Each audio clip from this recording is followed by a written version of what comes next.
Are you ready? A network error. Please try again. Refresh, I guess. God damn it. Nah, I'm not ready anymore. Stream ruined. My glasses are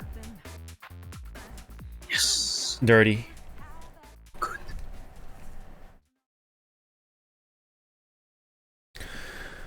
Alright.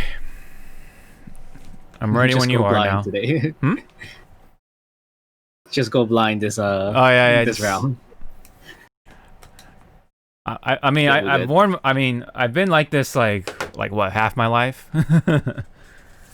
So pretty much half the people know me without my glasses, and then people like you guys like the other half. We're the other half. We complete you. Yes. That's kind of sounded gay. Imagination. We don't go in that territory. You don't want to go into that territory. I'm sorry, sir. Okay. All right. Get out.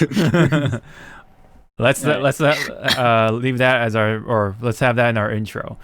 All right. So anyway, this is a little early. I know. Last time we said that we're going to do the episode after the PS5, but I think we got our weeks a little mixed up. Pretty much we're supposed to record this week, so might as well get it out of the way, so that way we don't have too much news to cover by next time we record. Yeah. I think though what we're gonna do is record another episode right after like launch day ish, like probably like the following like Monday or something like that, depending on our schedules.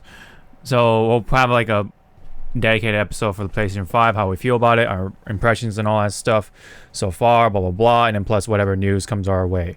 So anyway, I hope everyone's been doing good. How you been, Zawa? How you been holding up?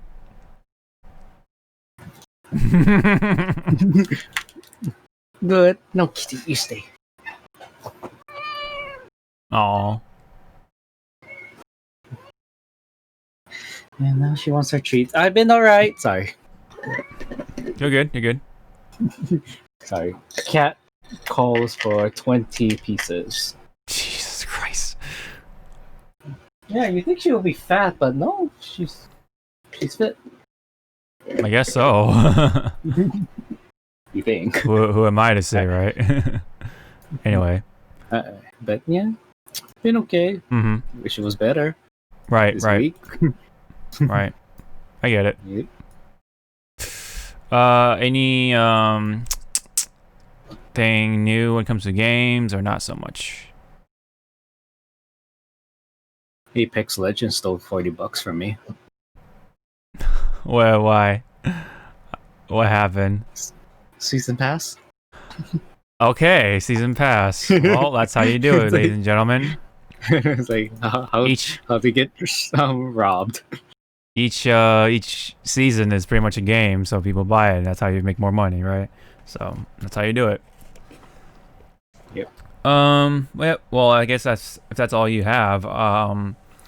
It's been usual for me, I guess. Can't really complain. I'm just waiting on the PlayStation 5 at this point. You know. And then I'm also still waiting on my iPhone. Hopefully it comes tomorrow, because I haven't gotten it yet. It's been like, what, 2 full weeks now, I think. Well, we'll see. If not, then I'll probably check in on AT&T and see what's going on there, if there's any delay or whatever. But we lost it. Yeah, we lost it. Sorry, man. No more iPhone 12 Pros, man. You gotta order the Max. We know it's more expensive, but hey.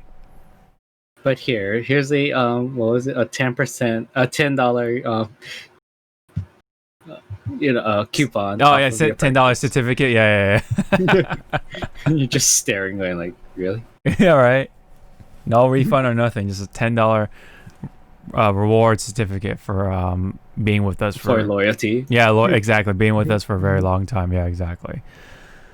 Oh man, I would be so pissed. It's like I want a refund. Yeah, I know, right? I want a full refund and some, and then some. But yeah, just been waiting on those two things. According to Amazon, though, my PlayStation 5 should be arriving on the 12th. That's what it says. Like for a lot of people, anyway. Lies. I know, right? Lies. That sounds like lies to me. Hopefully, Lies and slander.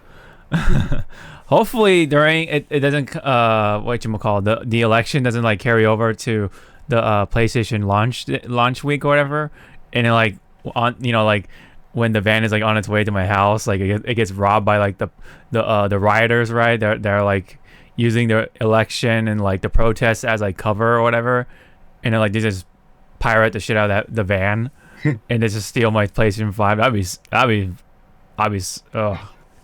I don't know what to do. Why are you giving them ideas now? I know, right? It sounds very elaborate, right? Oh man. But man, speaking of which, I know, I mean, usually we don't involve with politics too much, but yeah, well, I'm going to say this. We're still waiting on the ballots, the results, and good job, Nevada, for... Yeah, because they hired the sloth from Zootopia to count. Yeah, right. No, they're just looking at memes. That's what's happening right now. They're just looking at Twitter and Reddit for memes. They're not really counting ballots the whole way. Yeah, every 100 memes they count one ballot. Exactly. That's how you do it. You would think it would be every 100 you get. I know the system. Yeah. You would think it'd be the other way around. Like for every 100 ballots, you're rewarded to look at one meme. No way, Jose. It's all about the memes, dude. The memes is what got our current president of the United States in the first place. Pretty much, we memed our president into the White House. That's what happened. We brought him life. Pretty much. Okay, well, I think that's enough for introductions for now. Let's get right into the gaming news of things for the Hypecast for episode 120. So yeah. Anyways, I actually had two topics that I forgot to talk about in the last episode, so let's just get these two out of the way. One involves with Miles Morales, and I believe the actor who played Miles Morales, I think it's like the model or something like that, the face model person. Did not know he was actually not, or he did not know he was working, or he was actually involved with Spider-Man for Miles Morales. So they revealed that at a party, or something like that. It says the headline here says Miles Morales actor heard about his spin-off at the launch of Spider-Man PS4. So, don't they have to pay like not royalties but like compensations because they're using the likeness of him? Oh yeah, for sure. They have to pay him for that in some shape or form. Yeah, in some shape or form, because unless in the contract for using his voice, it was like in that fine print. If they use like his arm, then it's still within their rights to use. Always gotta read that fine print. Yeah. First sentence. Yeah. Go ahead. Sorry. Go ahead. No, I had to learn the hard way on that when I was in college doing a small class on rights and stuff. Jesus Christ. Anyway, so actor Najee Jeter found out he was starring in an official spin-off at the launch party for 2018's Marvel's Spider-Man. So that's pretty much the first sentence of things. That's all we need to know about. So that's kind of cool. It's kind of funny of how things work that way. Like they keep it a secret, I guess. Maybe they just decided to keep it a secret for the actor, but probably they did that just so they can avoid any leaks or anything prematurely revealed or anything like that. So and they just decided to do that when the first Spider-Man game came out, I guess, which is kind of weird. You would think they would do it when Miles Morales comes out, but weird. I don't know. But anyway, do you have any comment on it? I mean, congratulations to him. Like, Oh yeah, for sure. now you can say that he is immortalized in a way. Yes. He must have been really happy. I mean, like if you go into the Twitter link and go into the replies, I think that's the video of him reacting to himself. I don't know. Let me see. Where was it? Is it in here, or do I have to look somewhere else? I'll put it into chat. Okay. Yeah. So I think if you click on that and then you just scroll down into the replies, or actually here, it'll be faster to do this. Here, I got it. I swear, it's fine. Yeah. So like, scroll down. Nope. Keep going. Oh wow, it doesn't show it. Okay, here you go. There you go. Oh, okay. I see. All right, let's just drag this one in, and let's play this one. This is the actor reacting to Oh shit, that's me! Himself. Oh shit, that's me!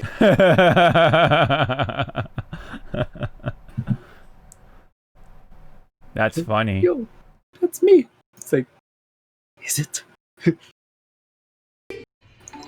Oh shit, that's me! So like again, like good on you, sir. Good on you. That's so funny though. Like, yeah, it does look like him. Yeah, like it's pretty close. And I'm also and I'm also on the side that with the new look on Peter Parker, I'm kind of like meh. Right. We definitely talked about that previously. Yeah. Yeah, I mean, when it comes to Peter Parker's new face, it's like, yeah, I mean, it is what it is, I guess. But it's like, again, you're not gonna see that face a whole all lot, the yeah. time. It's gonna be covered up. Yeah, it's gonna be Spider-Man the whole way, right? So, or most of the way. It's gonna be Spider-Man. The Spider-Man. Speedy-Man. Vitamin. This was kind of old news, but again, we kind of forgot to talk about this. So, Travis Scott, the musical artist, apparently has joined the family of PlayStation as their strategic creative partner. Do you know, are you familiar with his music at all, or not really, or? I am. It's just like, it's like that meme where the guy's like looking at the newspapers like, that's nice, honey. It's so random though. Like they actually, yeah. That's so all again, I can say. that's me. It's like, that's nice, honey. Oh, shut up.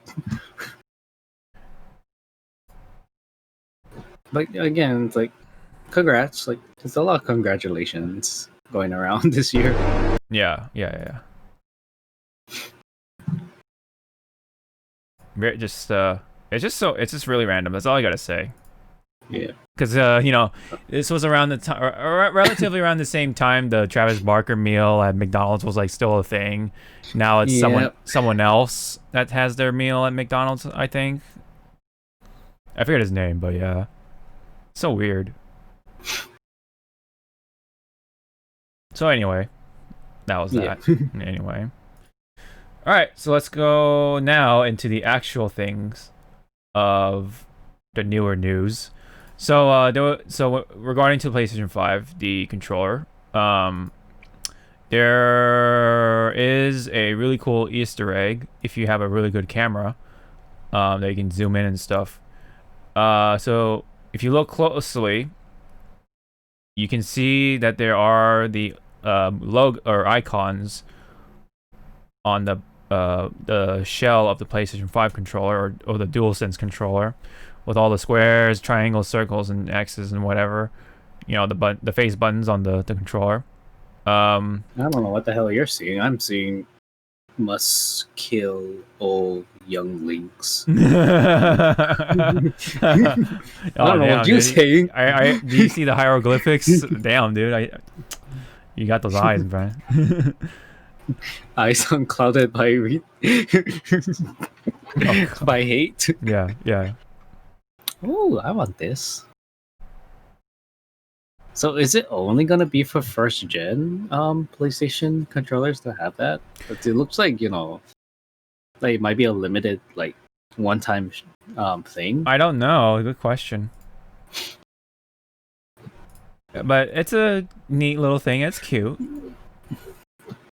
It is. It's like that nice little like thank you for purchasing me. Yeah. I mean I have the controller right here, just sitting there because I don't have the console, of course. Apparently they released the controller like earlier for some reason, like on October 30th. So yeah, I did an unboxing and then felt the controller myself. It feels really solid so far. I haven't played it, granted, but just by feeling it and holding it, it feels good. I like it. Did you throw it at somebody? Not yet. Okay. But you gotta test the durability. You're right. But I hope I don't have to get there to that situation of things. No, you're gonna be like when you're losing. God, damn it! Just play Overwatch 2 when that comes out. That pretty much is the whenever that game shows up. Right. That's the kicker. Right. So and that's the thing. I don't know. What? I don't know if like Overwatch 1 is gonna be able to play on the PS5. They didn't even say anything.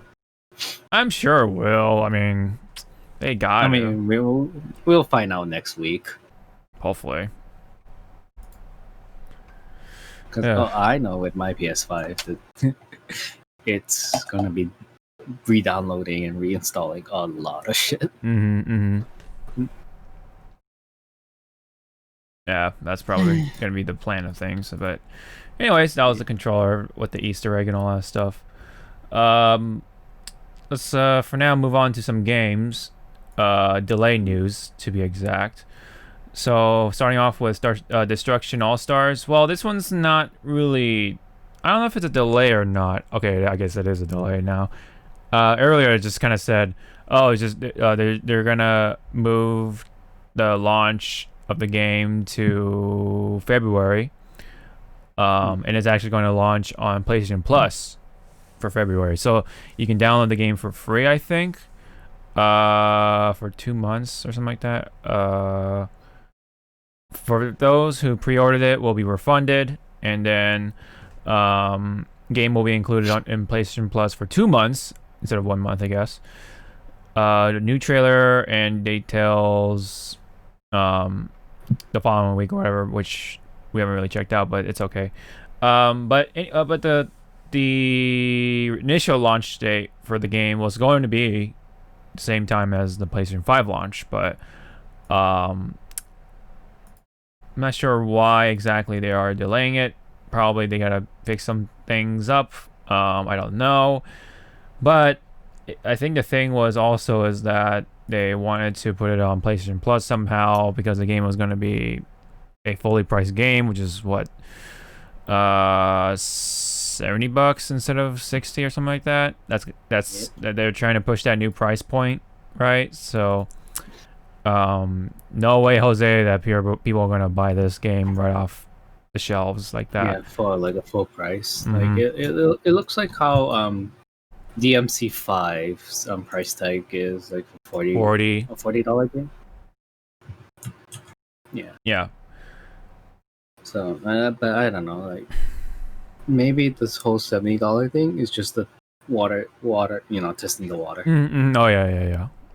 I think that's the thing. I mean, people will complain no matter what, but I hope that's not the new price point, but whatever. What Time else? to stop subscribing to some channels, huh? Oh yeah. Stop subscribing to Netflix, Oh, Crunchyroll. hell no. I ain't stopping that. Disney Well, Plus. we're gonna talk about that in a bit, but Nope. Skip. But anyway, there's still some stuff to talk about for delay news. So Far Cry 6, the game that's starring Giancarlo Esposito and then Rainbow Six Quarantine, are both being delayed to sometime between April 2021 and March 2022. So March 2022, yeah. Not March 20th of 2022, but yeah. But that's the window anyway. So it's a pretty big window. They pretty much said that, oh yeah, it's going to be delayed for, COVID reasons and stuff like that. So we're not gonna have the game by, or at least Far Cry 6 by February, unfortunately. But I can wait. I can personally wait on it. What about you, Zawa? If you're interested at all.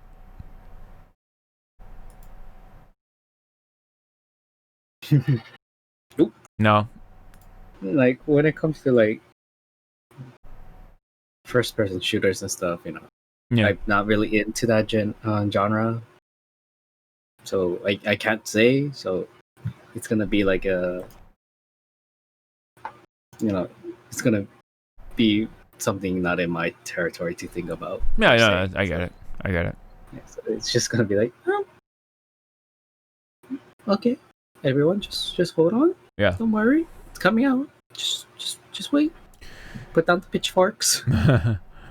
Well, I mean, the biggest one of them all when it comes to delaying news was Cyberpunk 2027 or 2077, excuse me, 2077.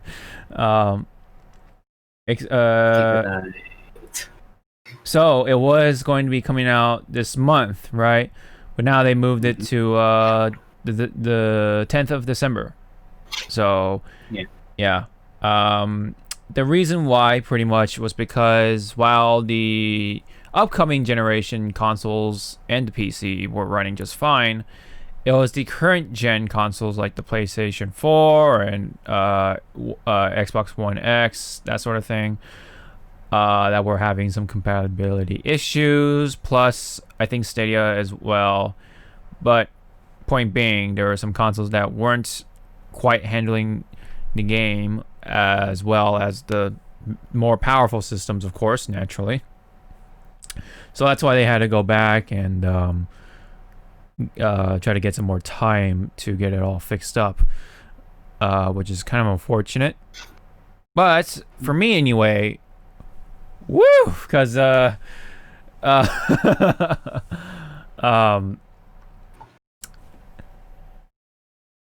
gonna be a lot of stuff for this month. Let's just say that much. PlayStation 5 coming out, Yakuza for me. There's Hyrule Warriors, Age of Calamity, right? Shit, I still gotta pre-order that. Me too, I know, right? And then Call of Duty Cold War for me. So yeah, I got quite the a big bite to chew off of for for November. So gladly, there is something for us for December, which is Cyberpunk. So I see it that way, but a lot of people don't, for whatever reason. A lot of people took the day off or week off for Cyberpunk, which was like a big unfortunate thing. I even have some screenshots saved. Just give me a minute here. Pretty unfortunate for those people. Sorry to hear that. Let me bring up something. Oh yeah, so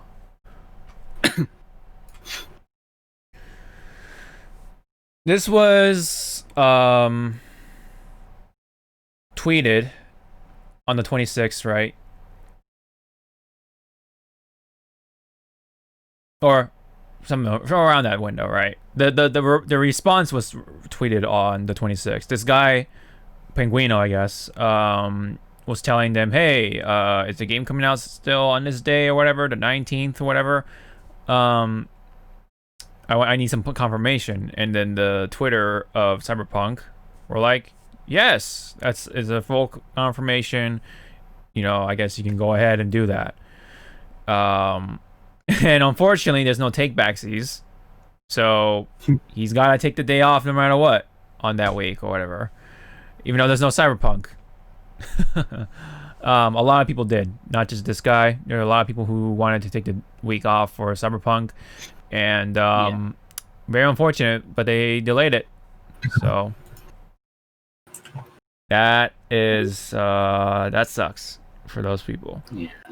I mean, like, it's good that's getting delayed because maybe they found stuff that might have like broke the game. Mm-hmm. So to me, it's like, be happy, guys, that the game is made. It showed progress, and it's having a delay. Let's look at all the other games that some people are waiting for. Mm-hmm. FF versus 13. Oh wait. Yeah, and Final Fantasy 16, and oh wait. Kingdom Hearts Bayonetta 3. 3.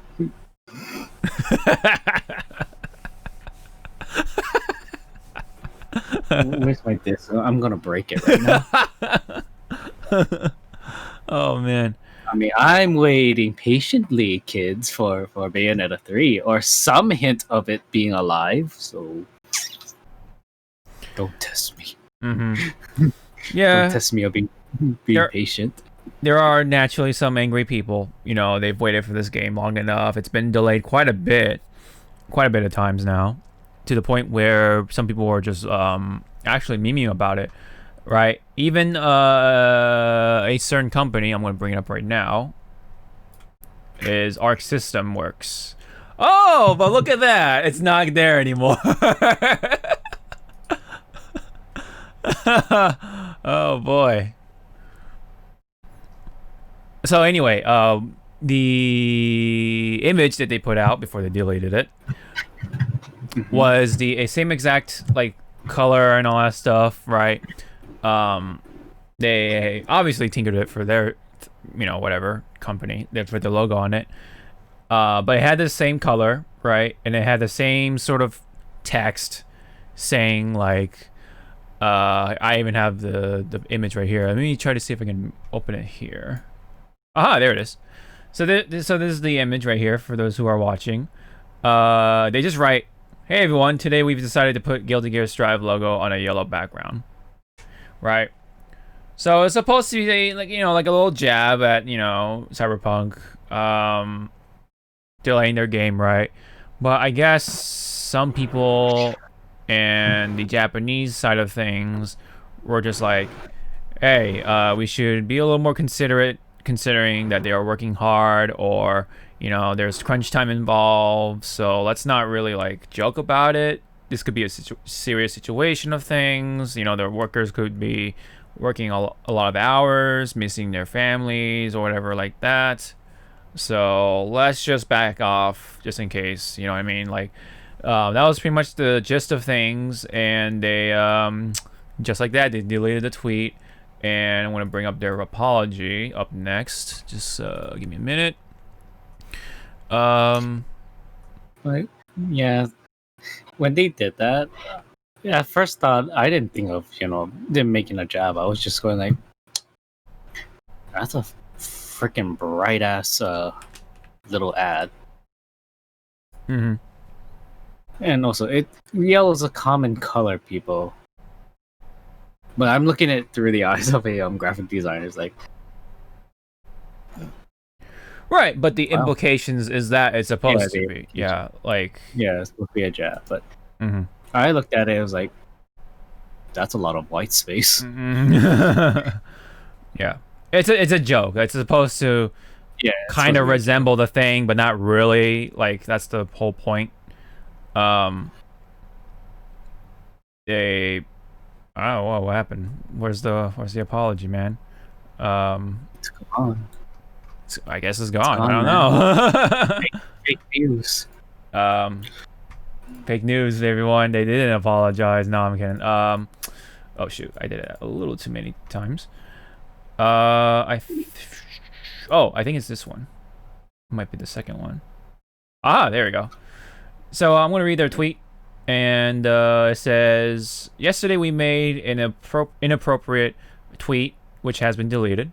We are deeply sorry to our fans and peers in the game development industry for any harm it has caused. We had extended discussions with our community management team to ensure this does not happen again." Some people say it's bad. I'm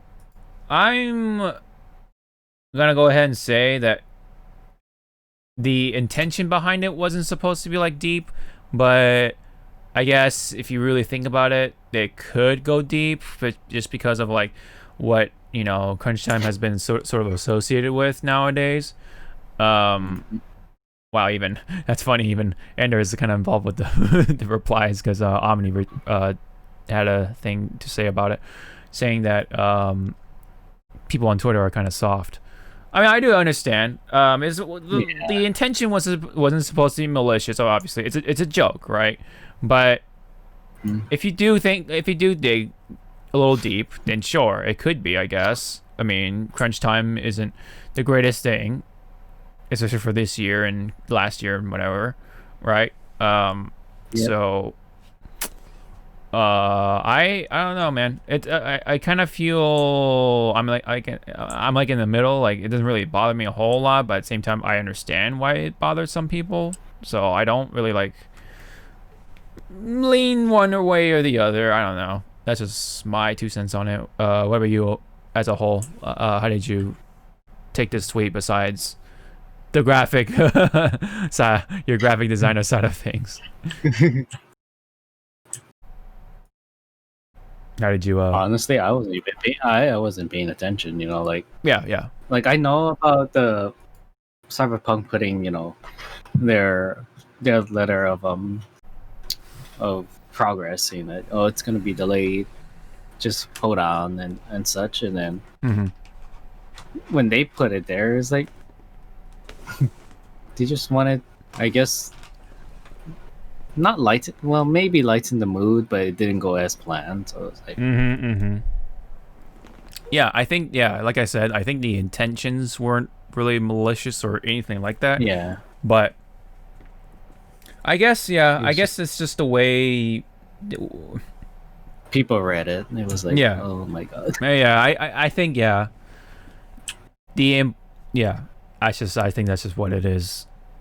The intentions weren't there, but it could have gone that far, I guess, if you it depended on how you read it. So I think I mean, this was something that could have just been overlooked and it would have been fine, but again, I understand why people feel that way, you know.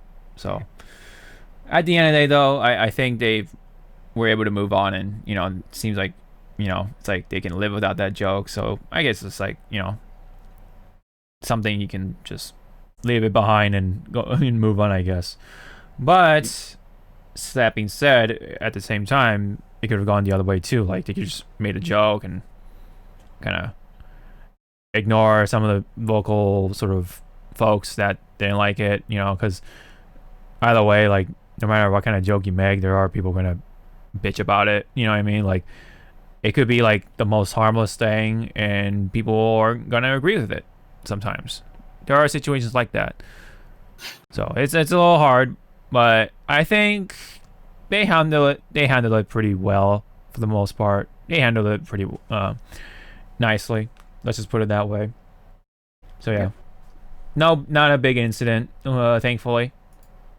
So I'm pretty sure though, like, when other games get delayed, like the big games, right? 15 or versus 13, whatever, right? Kingdom Hearts 3, those big games, when they get delayed, people are gonna bitch or joke about it on their own terms, right? It's not necessarily just companies. People just make memes out of it, make whatever at it. So it's like, you know, how is it going to be? I mean, I guess it just shows like, I guess maybe a lack of professionalism. I don't know, because Guilty Gear or you know, people who are working on Guilty Gear Strive could also be facing those kind of crunch times and whatever, because they also delayed the game too, you know. Yep. It was gonna come out sometime before, but they delayed it too. So it's like, yeah, you know, I don't know. But anyway, that was what happened with the biggest delay of them all, I guess, which was Cyberpunk. So yep. All right. So anyway, let's move on to some Netflix stuff. Involvement with Godzilla. So let's start off with this one. This had images. Skip. Oh, you're gonna skip on Godzilla? Oh, damn, dude. This is coming from Zawa. Big fan of Godzilla. So we see some images, like a little bit of Godzilla's like mouth and a little bit of a silhouette sort of thing going on with his atomic breath about to go off. You see some of the teeth. You see some of the inner layer like teeth. So kind of reminiscent of Shin Godzilla, right? And then you have some anime characters, like the human characters, right? And Gintama. Yeah, I was about to say, this guy looks like fucking Gentoki from Gintama, dude. Yeah, oh my goodness. Maybe this is a Gintama episode. Or maybe this is a Gintama spin-off, yeah. It just happened to have Godzilla in it for some reason. I mean, wouldn't be far off since, you know, they spoof everything, so. Yeah, exactly. Wouldn't be. Mm-hmm. Well, yeah. But still, it's like... Even some people in the comments noticed that too. Like, they're like, why is Gentoki in this? Let's just, hold on. Oh, yeah, let me click on it. Why is Gentoki in this? Yeah, exactly. Oh, boy. Great, somebody alternative self is fighting Godzilla. Yep. Okay, I read that comment too fast. Which one? Try look for a Joker, a Cyclone Joker fan on October 26th. Oh shoot, sorry. If not, I'll just copy and paste it. Yeah. I should just do this instead. I read it too fast, and if you can find out where I read it too fast, you know me well. I'll just drag it along here. You see it, right? Where do you think I read it too fast? Okay, I'm just gonna leave it at that. Yeah, I was like, I hope that. Oh, wrong word. I'm going to jail. Right. I guess the. Oh, there you go. It's finally. Okay. I don't think Zawa can hear it, but it's just music. I can't. Sorry, I cannot hear. I'm blind. Yeah. But it's not much to it. It's just some footage and stuff and music. Oh, is that supposed to be Rodan? It looked like Rodan, or it could be just be a. Oh, it could be Rodan. Actually, it looks like Rodan. No, it's the Pink Power Rangers. Oh yeah, the Megazord. Yeah. It's Pterodactyl. There's Jet Jaguar. Jet Jaguar. He's not tiny. I'm mad. And then that's apparently supposed to be. Oh god, this is too fast. Oh, Baragon, I think. Use your words. And then that's Anguirus. I really don't like his new look. You don't like it, or you like it? I don't like it. It's pretty busy. Yeah. Let's just say that much. And he doesn't look like a dork. Yeah, see, is that supposed to be like Fire Rodan? Since it's supposed to be like a little reddish, but yeah, it looks weird. I don't know. Was that supposed to be Kyogre? Right. Out of the water? Oh, yeah, that's coming out of the water. Yeah. What is that? I don't know. I'm not sure. What is you? What are you?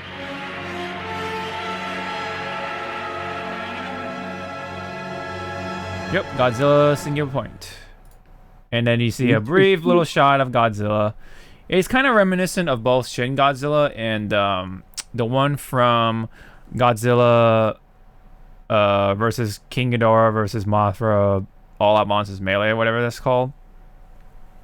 That really long title. That had you know your movies. yeah. Well, let me see.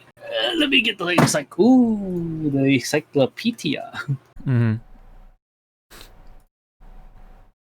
It is animated by Bones and Orange. And Orange worked on Beastars as one of their notable works. And here's the artwork for Godzilla Singular Point, which is kind of cool. You said Destroy All Monsters? No, it's not Destroy All Monsters. It's like all-out melee fight thing. Just look for Godzilla versus King Ghidorah versus Mothra or whatever. It's like one of the later movies.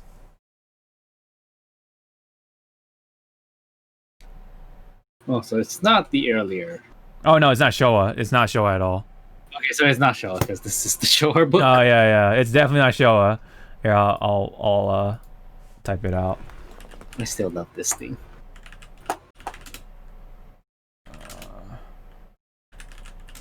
Thank you, boyfriend, for buying me this. I think it was like $130. Monsters All Out Attack. There you go. You were close. It was pretty close. Yeah, it You just was. added extra words for flavor. Yeah, right. It was this one. Yeah. So pretty reminiscent of that one. So is that the Heisei period? No, this is during Millennium. A little weird because like it kind of went back to like the more classic Godzilla design, and like his eyes were like white in his movie, and like it's weird because like Godzilla in this one he's like a full out villain, and Yeah, I was like, is that the one he was like a full on jerk? yeah, he was possessed by like spirits of Japanese soldiers during World War II or something like that. It was really weird. And then like Mothra and King Ghidorah teamed up to fight Godzilla. Yeah, they were like, nah, boo. Yeah. Yep. And yeah, there was some ass whooping from yours truly. It was pretty entertaining, I'll say that much. It was good. I liked it. It's just very different is all. It's kind of weird, but once you get past that, it's like it's a pretty entertaining movie. Yeah. So yep. Gonna be interesting. Having more monsters, Godzilla of course, and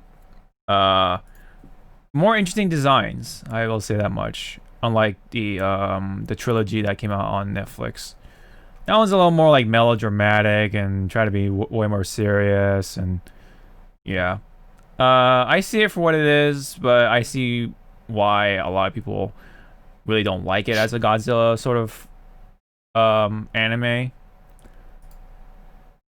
But it is interesting if you're willing to take a watch and see it for what it is, with a different set of goggles. I'm sorry, what?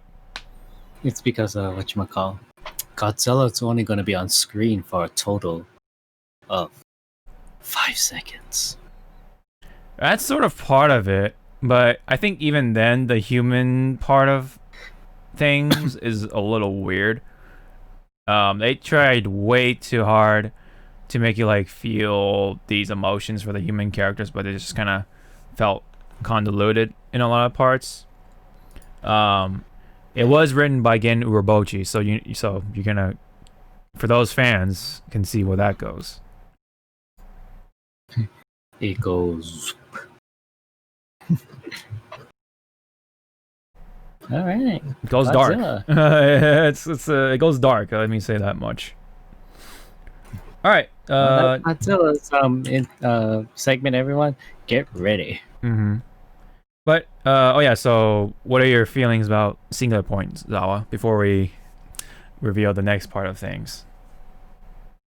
Don't fuck it up. Yeah, I know, right? This one looks promising. This one's looking way more promising when it comes to singular point. And also, I better have sorry, go. No, go ahead. I was gonna say I better see a Beastars like Easter egg, like a Legoshi plushie like on someone's desk, and I'll be like, Or like a figure. Yeah. I can see that. it's like, oh, there it is. Everyone.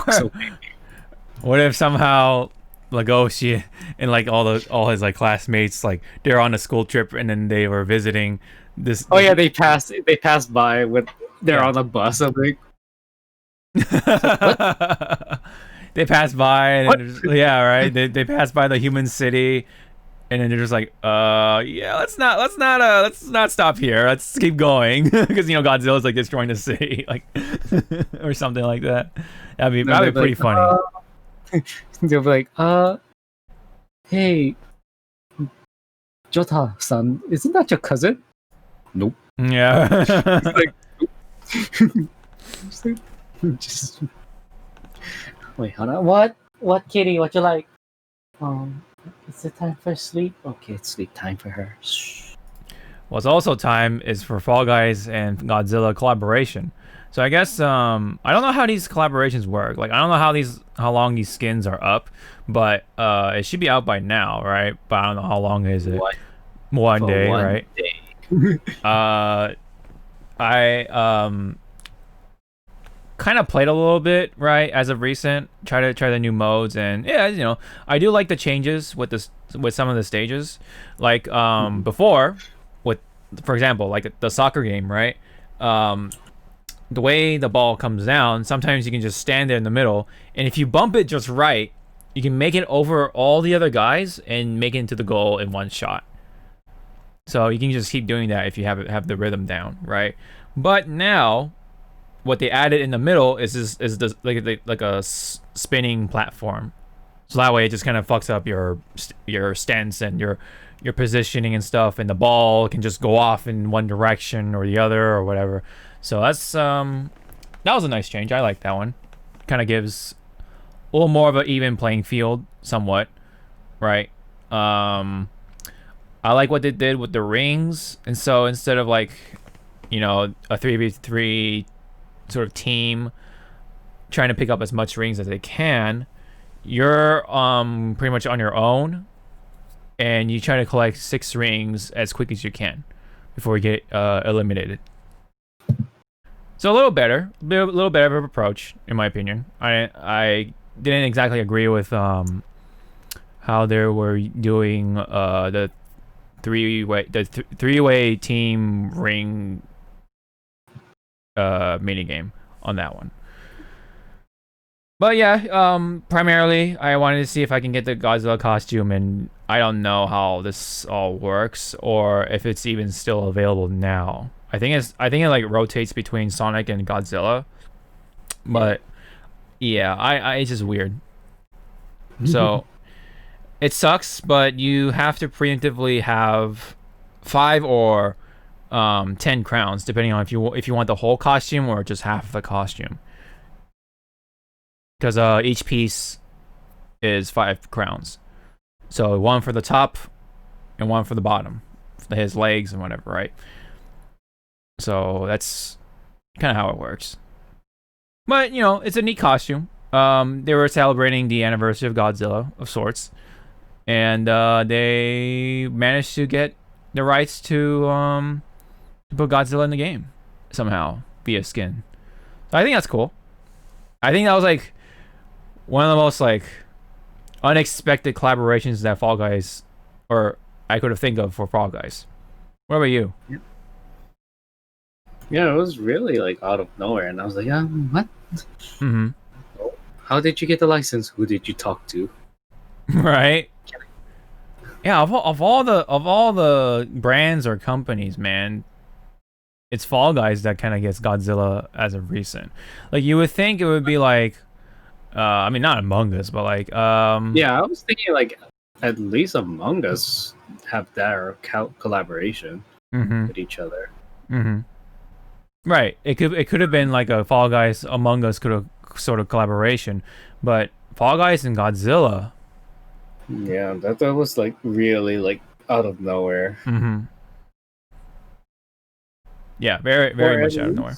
least- Yeah, but when we kind of like look at like tangible things that Fall Guys could have collaborate, I think like what Nintendo and their Mii's. Yeah, it could have been. Yeah. It could have it could have been a or a Smash, you know, the Mii fighters, they could have had the Fall Guys costume, you know. Yeah. Something like that. Would have been cool if, well, I don't know. I mean, it could have gone many ways, but I've never thought of Godzilla and Fall Guys being together. Yeah. That's all I can say. We're just like sitting right now, going like, huh? Wow, that's a thing. I mean, That is a thing. Yeah. Wow. like, wow. That is, yeah. That's all. Okay, I think that's all we had to say. So yeah. Yeah, it's like okay then. Wow. Yeah. All right. I think this one involves. Let me just check real. Oops.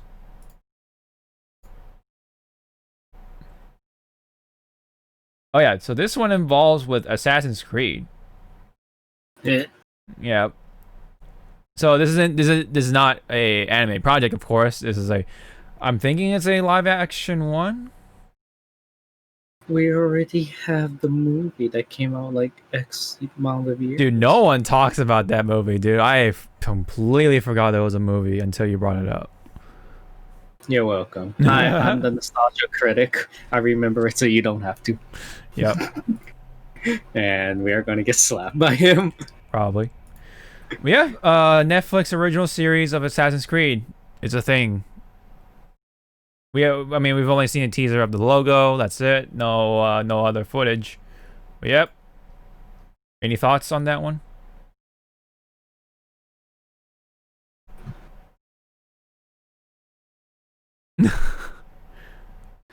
Yeah, I don't know. I don't know what to say. I don't know how the thing looks.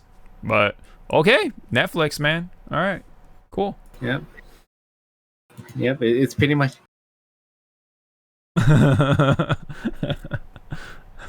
Like you're looking over your shoulder to just make sure you're getting that approval. Like yeah.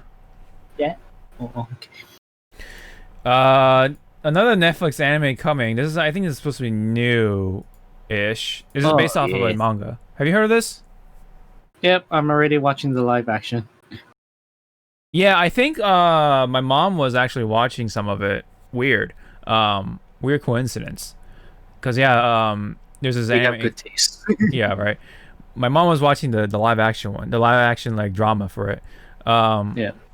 The manga based off of it's called The Way of the Househusband. So I guess this guy is a former yakuza and tries to live a normal life, I guess. Yep. Yeah, so that's pretty much like the really layman's terms for it. But yeah, I thought that was interesting because it was just like really weird and kind of out of nowhere-ish too. Like kind of stood out to me, so that's why I wanted to include this in the bit. So yep, it's a Netflix original anime, or I should say, Netflix invested into this anime quite a bit. Coming 2021. I guess it's supposed to be like a cooking anime for the most part. Well, you're not wrong. Yeah, like cooking anime / slice of life ish / something else, like a comedy. I'm assuming. Yep. Mm-hmm. And then, well, in the live action, because they interpret, I call the characters speak. So, because again, he's a former Yakuza member. Mm-hmm. So they have that rough like Yeah. They roll their R's. Yeah. And my friends are like mimicking him, and I was like, if you guys ever go to Japan, please don't speak like that. No, don't do that. No. It's like you're either gonna attract the real ones. Yeah, right. Get the police involved. Mm-hmm. get kicked out of whatever place you're in, or O3. They're probably just gonna get their ass whooped by the Chimpita, like not even like the Yakuza or the Yankee or whatever, like the people who just ride on the bikes. You know what I mean? Like the Boso Soku. You know. Yeah, that's why again I'm like. Yeah, I'm you're just gonna attract the street gangs if you're gonna keep rolling your R's like that because they don't like posers. Yeah, that's why I'm like. It's like there are certain words you can roll the R's, but not all of them. Please don't. You will die. Yeah, I would not do that. That's not a smart idea. Unless you have a family member that knows people, then maybe you have a chance of survival. But even then, I just I wouldn't do that. But anyway, the Way of the Househusband kind of looks interesting. I probably would have it on my list once that is around the corner. Watch it, boy. I mean, so you said you're reading it, or I'm just watching the live action one. I mean, what do you think of the live action version so far? Hilarious, yeah. Okay. Oh, because of like the characters, you know, it's a drama, like, and there's like certain characters that, you know, you get attached to, or you go like, that's pretty much me. Yeah. There are two characters in that damn in that damn show. I'm like, holy shit, that is me. Nice. I don't like this. I feel attacked. It's like, stop that. Okay. That sounds promising. Yeah, because my friends are like, that's you. That's how you act around us. It's like, no, I don't. Does the exact thing that I would do around them. Like, oh. Funny. Alrighty. So, but yeah, very good. Very good. There's something to look forward to, I guess, for one more anime for the next year. This one. Ooh, speaking of which, because I was from I was from Netflix, but we're moving on over to Crunchyroll, which we were talking about a little earlier. So there has been some negotiations from Sony, and there was talk that they're going to buy Crunchyroll for almost this looks like $1 billion. So 9.5 no, excuse me. 950 million. About roughly, right? They're still kind of negotiating, I think, but it seems like it's looking more and more like they're going to buy it, but it's not finalized just yet. I think Crunchyroll was under Warner Brothers, right? And Warner Brothers has been letting go a lot of their property as of late, I think. Don't quote me on that. But here we are. That's why Sony is trying to grab Crunchyroll and is trying to be pretty much the conglomerate when it comes to anime distribution in the West. What could that mean? Well, because of what has been going on when it comes to censorship, that could mean that it's possible that Sony will be like, hey, this is a little too much, so we gotta make it a little more friendly, that sort of thing. That is one possibility, right? Their headquarters is here in California, which apparently has been very leaning towards like being PC friendly and stuff like that, which is why the gaming side of things has been facing some sort of inconveniences, because a lot of those anime games that have a lot of like ecchi and like fan servicey stuff have been running to some walls. So there's just like, fuck this, we're not gonna sell our games on Sony's platform, on the PlayStation 4. We're just gonna sell it on Steam and everywhere else, even the Switch. So that's like one effect it has had on something relating to anime. So this could be possible that if Sony is going to acquire it, we could be seeing some possible censorship. But then again, I don't know how Funimation is with their stuff because they are under Sony. So you said that you have a subscription, or your friends are subscribing to Funimation, and you're like all like sharing it or something like that in your circle. Some way or some form. Okay, I'm just gonna leave it at that. Have you seen anything straight from Funimation or no? No. Not yet. Okay. I mean, there are some animes that I do want to watch from Funimation, but it's kind of like I don't have the time.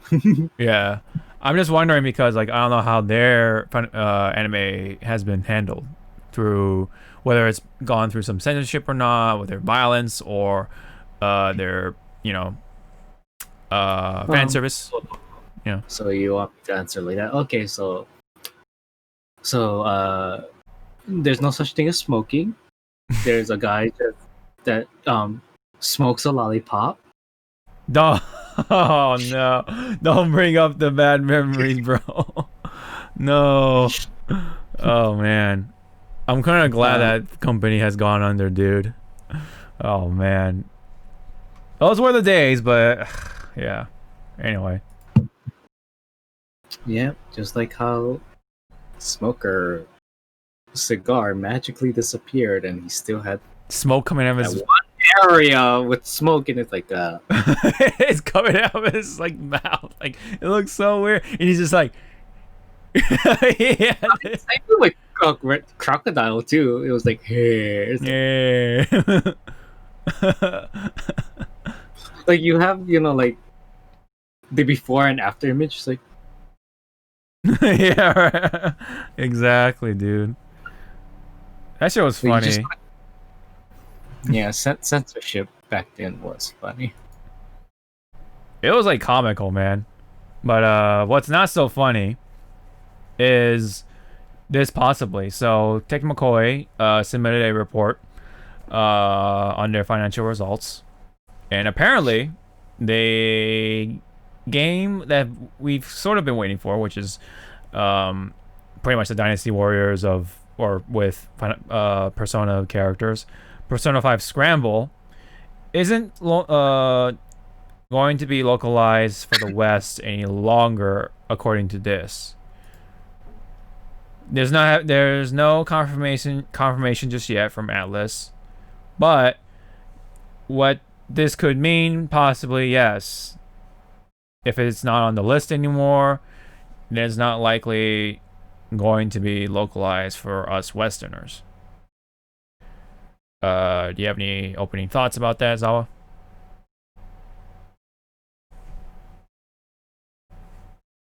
I mean, when they say localization, is it like everything, like translate every text into English and also the voice actors? Because for me, it comes to the point like I just want the game in English. I don't care about the voice at the moment. I think, well, ideally, right, you want just the text to be localized, but I think here we ain't gonna see a period. Is the possible scenario. Yeah. And I was looking forward to it, but if it's not coming, well, hey Switch, when's Hyrule Warriors? You will be my Warriors, yeah. my anchor, my anchor to this sadness. Yes, true that we are getting Age of Calamity soon, as we speak. But it is unfortunate that we are going to be missing out on a Dynasty Warriors game featuring Persona 5. You know what I mean? Like it looked interesting, and plus the story is canonical. It takes place 1 year after the main game, so it's like it's something that a lot of people are going to miss out. Besides the Asian regions, right? So, of course, Japan, right? So it's like, That's just unfortunate. You know, it's not like we showed disinterest towards the game. We want this game too. You know, I'm pretty sure there's been some reactions about it when the game was announced, Japanese or whatever, right? But Yeah. yeah, I hope this is just some confusion. Has not been any confirmation just yet. But damn, if that is true, then yeah, that sucks. You know, I like my horror games. I like Persona 5. So having that together, it's like, damn. You know, this I feel like this could have worked in an interesting way. The visuals, also as well. You know, the graphics, art direction, all that stuff.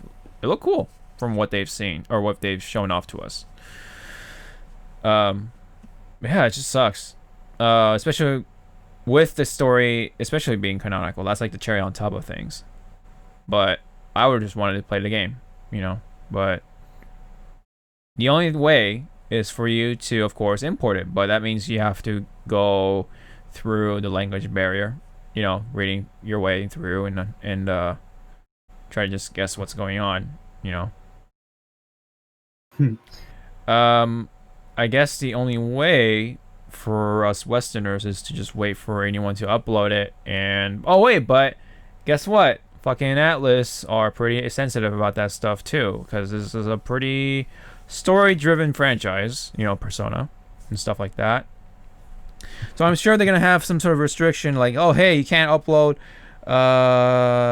this game up to this point. So that means we're gonna miss out on the story in general. If that's the course they're taking. Yep. So that sucks. So we're gonna miss out on it quite a bit if this is all true. Any more comments, Sawa? I don't want to live on this planet. Yeah. Very unfortunate. I don't know why, man. It seems like Atlas has also its own problems too. They're kind of out of touch at the same time. They're not. It's weird, you know. It's like they released the PC port for Persona 4 Golden, right? But they haven't released other games that should get PC ports as well. You know what I mean? We're not. Well, I guess that's kind of Sega in general, right? But Atlas and themselves also need some improvements as well as a company, you know, to win some people over. But anyway, if this is true, it sucks. Unfortunate. This is what Everything sucks. This year, I don't like this year. Yeah. Let's do a redo. Is there a restart button? Actually, is there a skip button? I think that's the better way to say it. All right. Meanwhile, another unfortunate thing is revolving around Call of Duty, Black Ops, Cold War. As the last game, which was Modern Warfare, I believe, right? There was a mode that was locked off from all the other systems except for the PlayStation 4, which was Spec Ops on Modern Warfare. And now here, in this case, Cold War, zombie mode is only exclusive on PlayStation 4 and 5. So what do you know? That's kind of unfortunate. Why? Money, exclusivity. It talks. I guess, like, who threw the more money? Pretty much. Sony. I love Sony, right? They're gonna buy off Crunchyroll possibly and censor that shit, and they're locking off of zombie mode. And then they're gonna buy off Pornhub. Oh man, Jesus! If they did that, what would happen? I don't know, dude. That'd be scary. That's a scary, like, future. It's like, it's like we must not make this come to pass. What if Pornhub like somehow made it over to the PlayStation like app lineup, right? So you like download Pornhub on your app. It's like, hey, here it is. You know, because like they allow you to have Crunchyroll, they allow you to have Netflix on your PlayStation. No, Pornhub. I mean, if they do a partnership, like you have an account with Pornhub, you get like 3 months free of PSN, something like that. Holy shit! Do you know how many people are gonna clamor for that? Damn. Hey man, I'm scared. that sort of material in gamers, that mixes well together in a way. So Ew. can't help it. Gross. You know what's well, you know what's gross, Sawa? The prices on the game called Valorant. You know that shooting game from Riot? That's like free to play, but then they fuck you up with the oh fuck.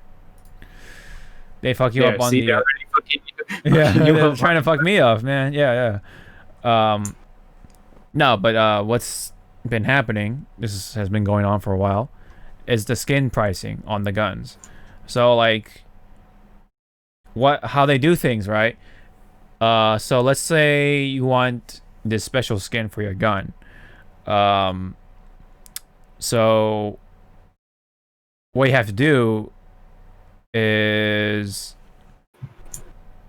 buy the skin, right, for this price, but then you still have to buy all the other like things that come with the skin, like the animations, this animation, additional sort of eye candy for it. And that don't come cheap, man. I think that costs like over $100 if I'm not wrong, for everything, for just one skin.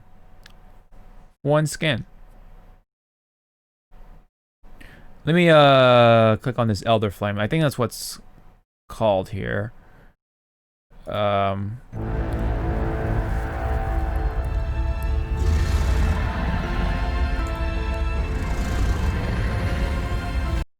That's some cinematic bullshit. So there you go. So there's the skin.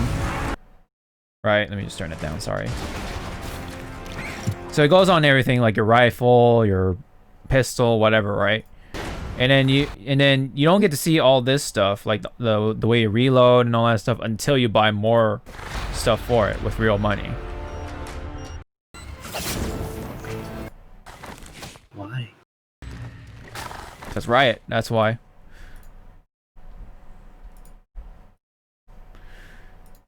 Why? What's wrong with you? Yeah, see, it says there are 5 tiers of skins available for purchase in Valorant. Select, Deluxe, Premium, Ultra, and Exclusive, with Ultra Edition skins topping the heap at 2475 Valorant points. Exclusive edition skin prices vary, so they don't count.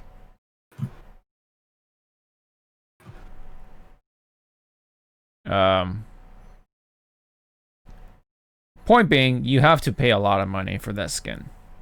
Yeah. I'm not sure what the actual total cost it is. Let me see. $1,000. Oh, we're gonna get to that in a bit, or later in the show.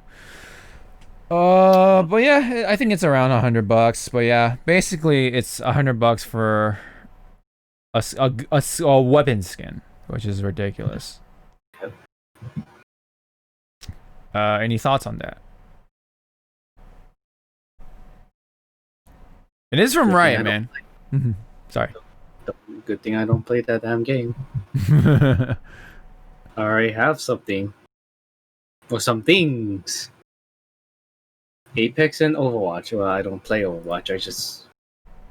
I just funnel money to them and go like, hey, I just want the skin. Okay, thank you. Bye-bye. Gosh.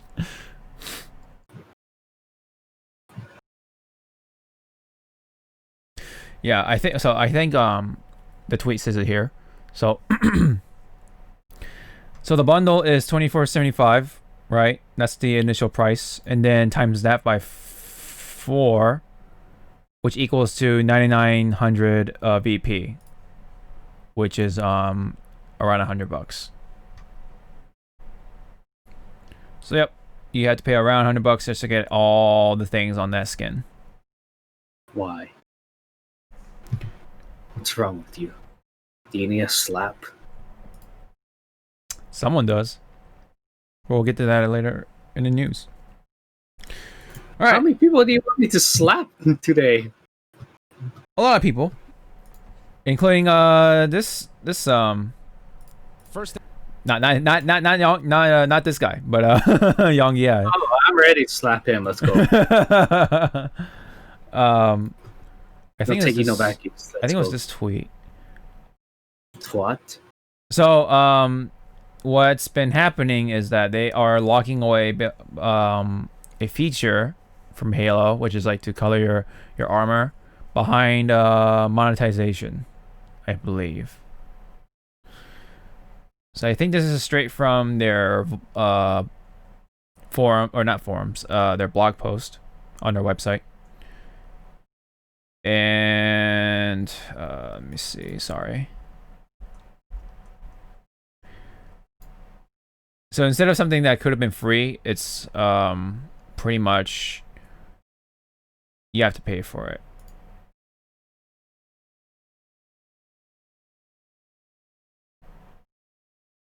So yeah, you gotta. I think they're trying to treat it like it's like Destiny or something like that. I think I wish Ender was here to explain it better, because I know he's like familiar with Halo and Destiny, so he can like decipher the differences. But basically, they're trying to monetize the customization of your look of things. But the headline here is kind of explain things. It says, Halo Infinite angers fans, replaces color customization with monetized shaders called coatings.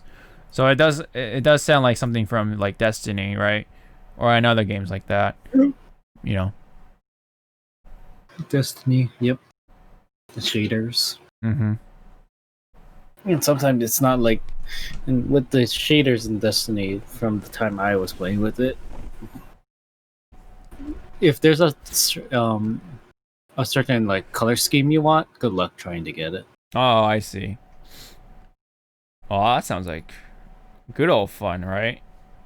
Yeah, because there's like some shaders that are dungeon lock, and then others are, well, at the time was like loot box locked. So it was like, damn. But I think you are able to buy the shaders, but it will cost like money to just buy the shaders. So it was pretty much shell out money to just buy the item, or shell out money to get it at a random chance, or farm it. Have fun. I see. Yeah, and also the fact that you can't even like customize the individual panels of your armor, which could have been a really possible like cool feature for Halo. Yeah, it definitely not happening. You can only color the whole armor. So yeah, coatings. That's how they're gonna do it, apparently. That don't sound like fun, to tell you the truth. Yep. And wasn't there talk that the multiplayer was going to be free to play for Infinite? Because if that's the case, that makes a lot of sense of how they're gonna make money.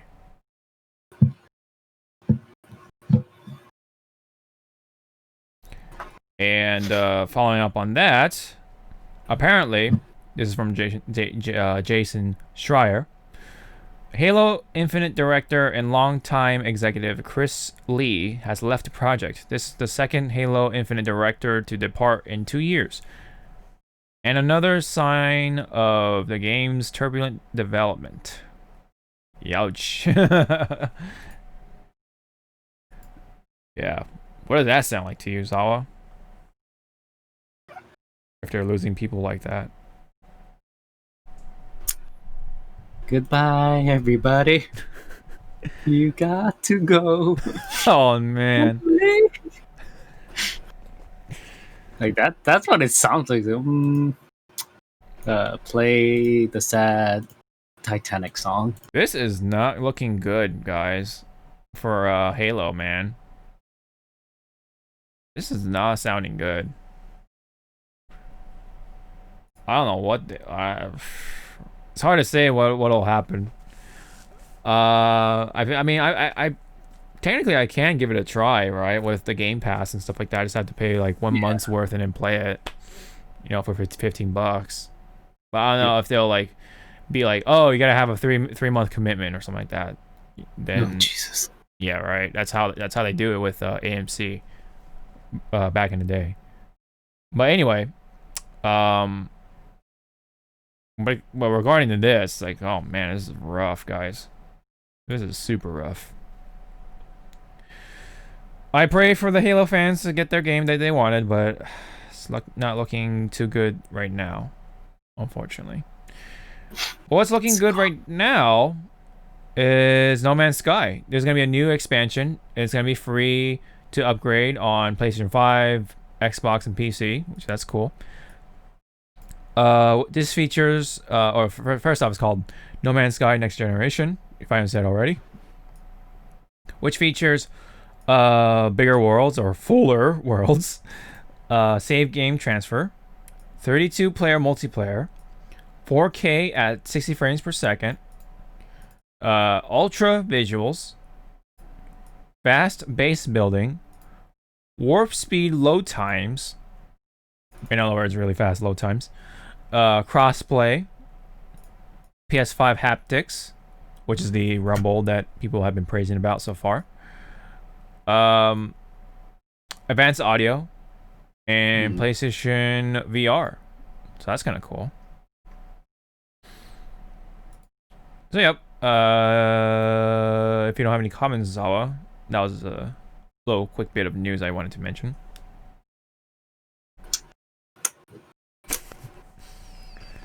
Alrighty. Skip. Another cool bit of news. Oh, sorry. Go ahead. But so,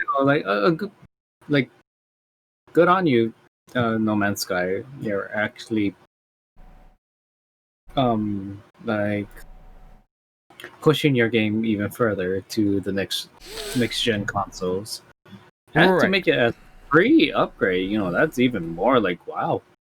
Usually, other companies would like throw a $20 price tag onto this upgrade. Some of them do, yeah. Yeah, so it's like, good on you. That's actually how you get players, like new players. Yep. That you're gonna do all of this upgrades and shit for free. I know this game went through a rough patch as well.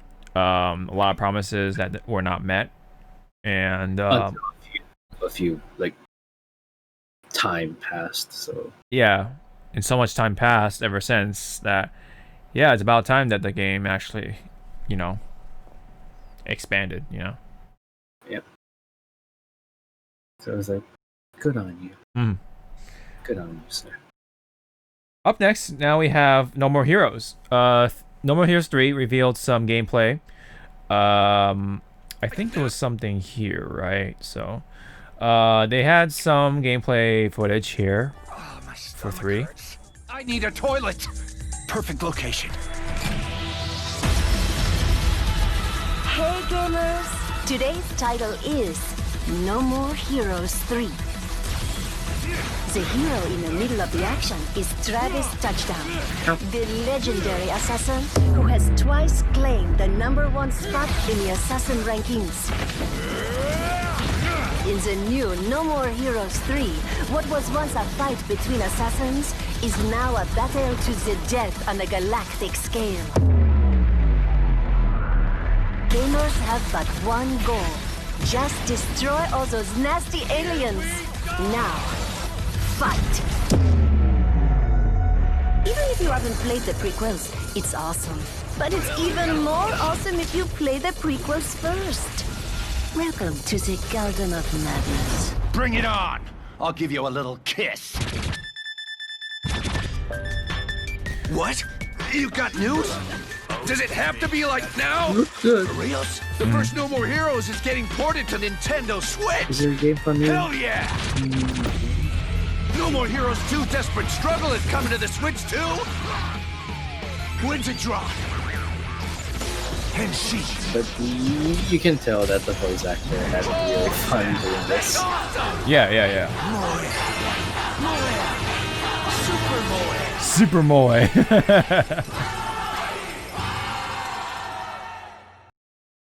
this is wacky. But so yeah, so not only there's more gameplay for 3, and the game launches around 2021.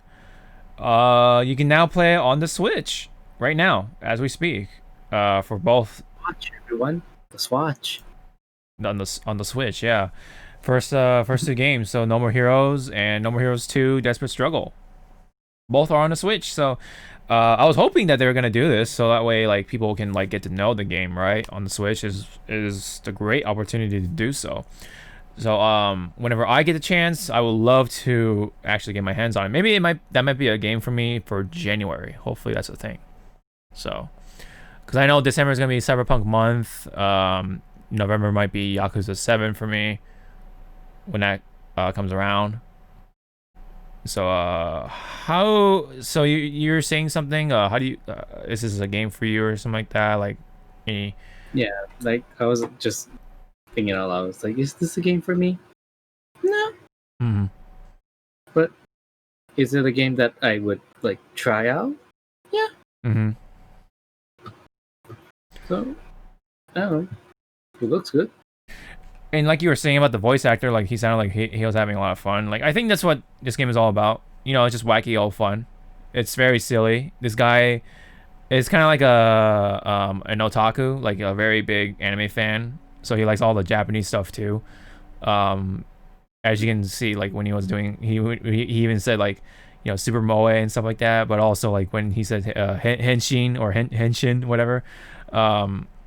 You know, he's living out his like fantasies as, you know, as like a Gundam or whatever, like superhero, that sort of thing, like a Japanese tokusatsu, tokusatsu like heroes type of thing. Like that's the kind of guy Travis Touchdown is. And it kind of makes you wish, or it really makes people wish that he was gonna make it into Smash, but he's a Mii costume, unfortunately. We don't know yet. That's how it is. We don't know yet, though. We don't. Yeah, you're right. You're right. It could, you know, be. Because we have like what, three more spaces. Four actually. 4. See? Yep. That is true. No, I'm just kidding. The next one's gonna be Among Us. I don't think so. It's not. Among Us made it into Smash. What is their final Smash attack? It's just like the random animation for like the kills, like, you know, the gunshot, the fucking the spike that comes out of their mouth, and like the stab. Twist the necks. Ooh. Yeah, twist the neck. That'd be so funny. Or like the neck twisting could be just like a down throw or something. I don't know. Or it's kind of like how snakes, you know, like it's like that. And yeah, and then they let him down. Yeah, true. I mean, still like, ooh. Yeah. It's like, do we want Smash to be rated M? Yeah, exactly. That's the thing. That's the deal breaker right there. It's the violence. It's like how do you do Among Us without the violence? I mean, that's what we asked with Bayonetta about sexiness, and there we have her. That's something that's a better workaround, but I feel like when it comes to Among Us, it kind of defeats the purpose a little bit. That's just my opinion anyway.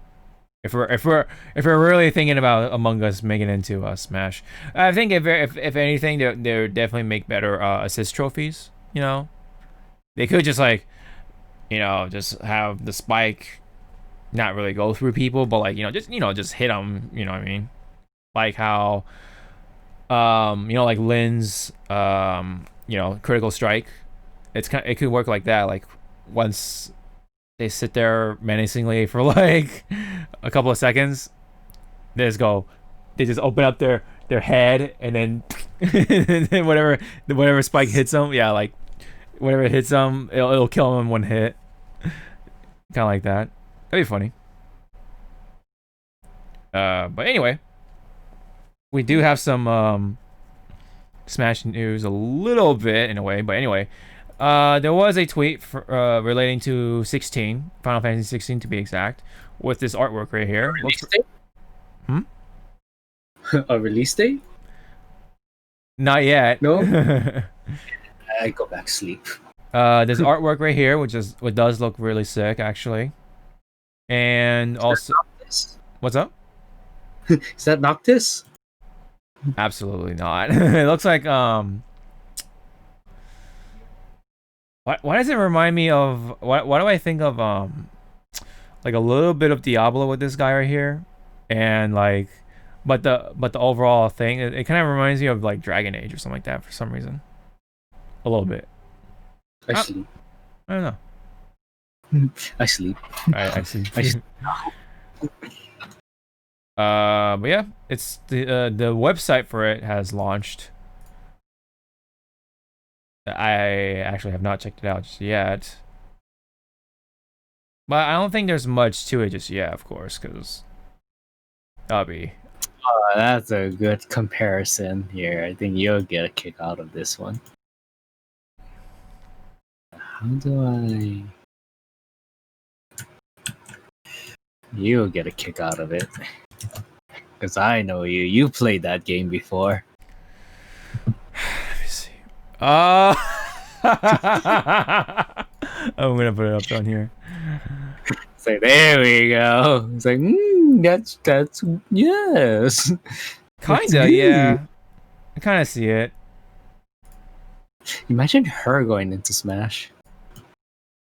That'd be so weird, actually, because like, if it's going to be a Tails character, I feel like it's got to be Lloyd Irving, because he's like the most popular one, both Japan and the West. I feel. Not you. Well, yeah. Well, Kitty, you're alive again. And that's my toe that you're biting on. I'm going to scream. That's actually really funny. I did not think about that until now. Nice call out there. But yeah, there's some of the character bios. So our main character is Clive Rosefield, or Rossfield.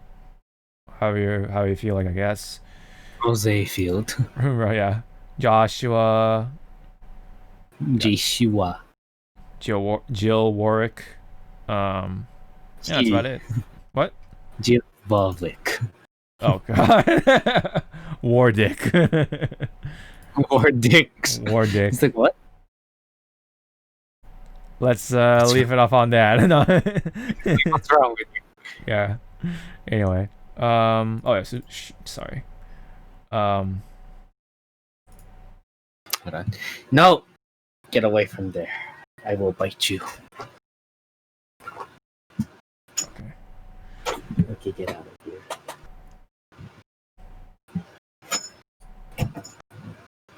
Okay. Yeah. There we go. Kitty is. Yeah, Kitty is taken care of. Yeah, she was scratching the door, the post. Oh, I see. So I was like, bye, get out of here. All right, let's move on to the PlayStation Plus side of things. So when the PlayStation 5 launches, there will be a certain game called Bug Snacks, which people kind of have been memeing a little bit, which is the game from the same studio as Octodad. Plus, on a PlayStation 4 anyway, the Lord of the Rings: Shadow of War, I think it is. Oh no, it's Middle Earth: Shadow of War. Excuse me. Which is from the whole Hobbit and Lord of the Rings series anyway. And then also there is going to be Hollow Knight as well. Hollow Knight Void Heart Edition. All on PlayStation Plus. So if you're a member on PlayStation Plus, yep, you can get these games for free coming up. And then, of course, Bug Snacks, just a little reminder, we gotta wait a little bit until the 12th. So, oh yeah, so next up we have some little bit of trivia, not really news, but there was someone who tweeted this out. So according to a material book from Final Fantasy VII Remake, Tifa's bra size is a Japanese G70, which is roughly the size of 32-inch Triple D. This is an official character costume design info. Any thoughts on that, Zal?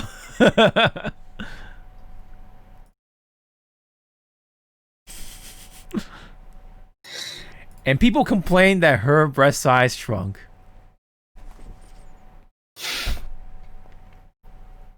Just tell me how the dick size of Barrett, then I'll be happy.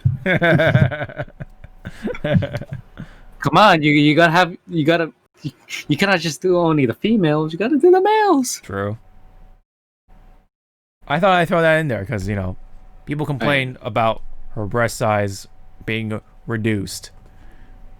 No, they're just complaining because they're not fucking triangles. Oh yeah, true. I guess. Pointing fucking daggers into your face. Same with I guess Tomb Raider back in the day. Tom Waiter. Tom Raider. So that was a little bit of trivia right there. This one kind of snuck up on us. This was a mini partner showcase. This also included Travis touchdowns thing, I guess. No More Heroes 3. But also, they showed off Bravely Default 2, I think. And then, let's see, also, which is coming out February 26, 2021. This is also a Harvest Moon, I think. Is that it? Oh, let me skip to the title of things. Wedding bells might be in your future. It looks like a Harvest Moon game. Apocalyptic future. Your farm life awaits in Story of Seasons. Oh, never mind. It's called Story of Seasons. It might have been an older game. I don't know, or another game that's Story of Seasons around. And then what's this one?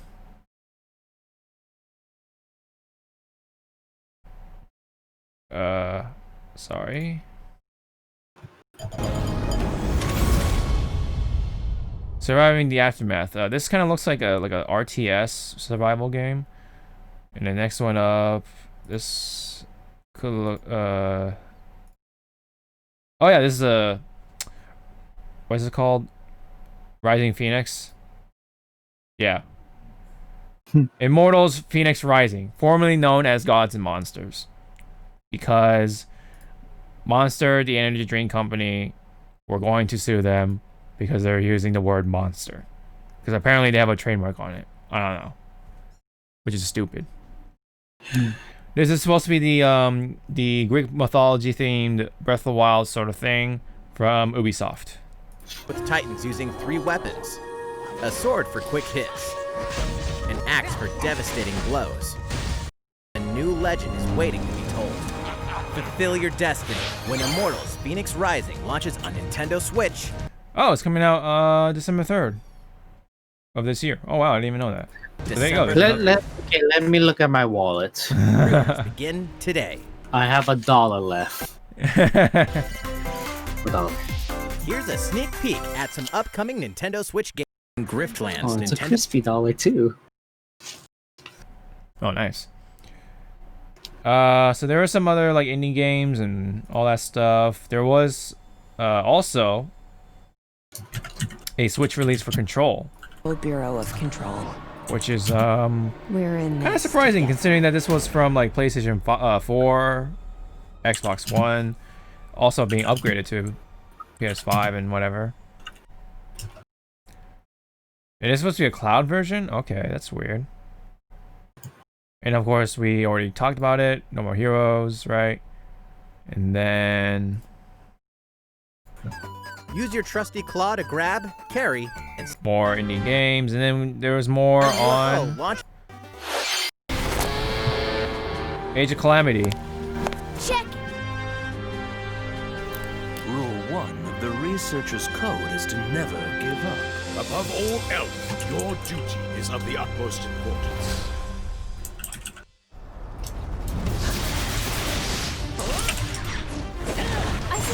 So yeah, they revealed more of the gameplay. What you can expect for a Warriors game. Show you what.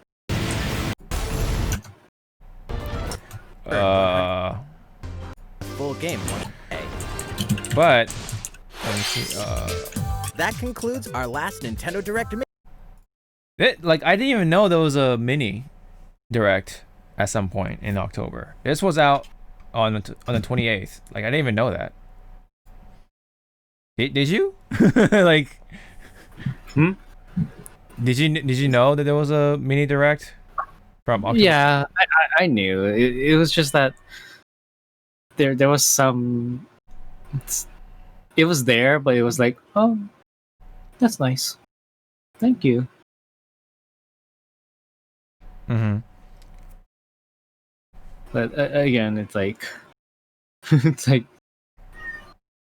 where's my Bayonetta? Yeah.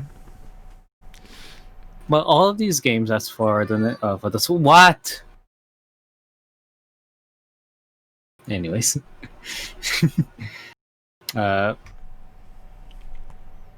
there are some games in this direct that I kind of want to play, but I just gotta wait for my money, to come back.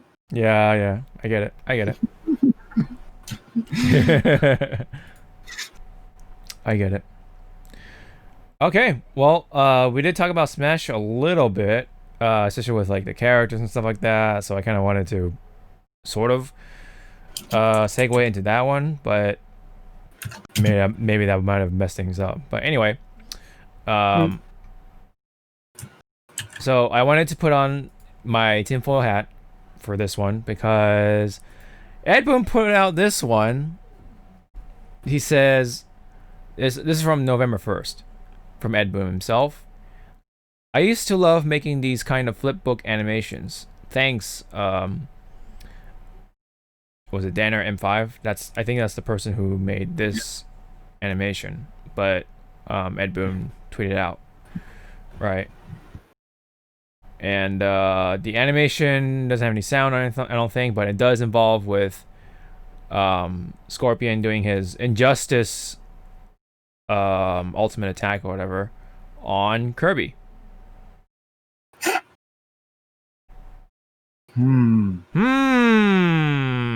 But it's being used as if it was a smash attack. What do you think, Zawa?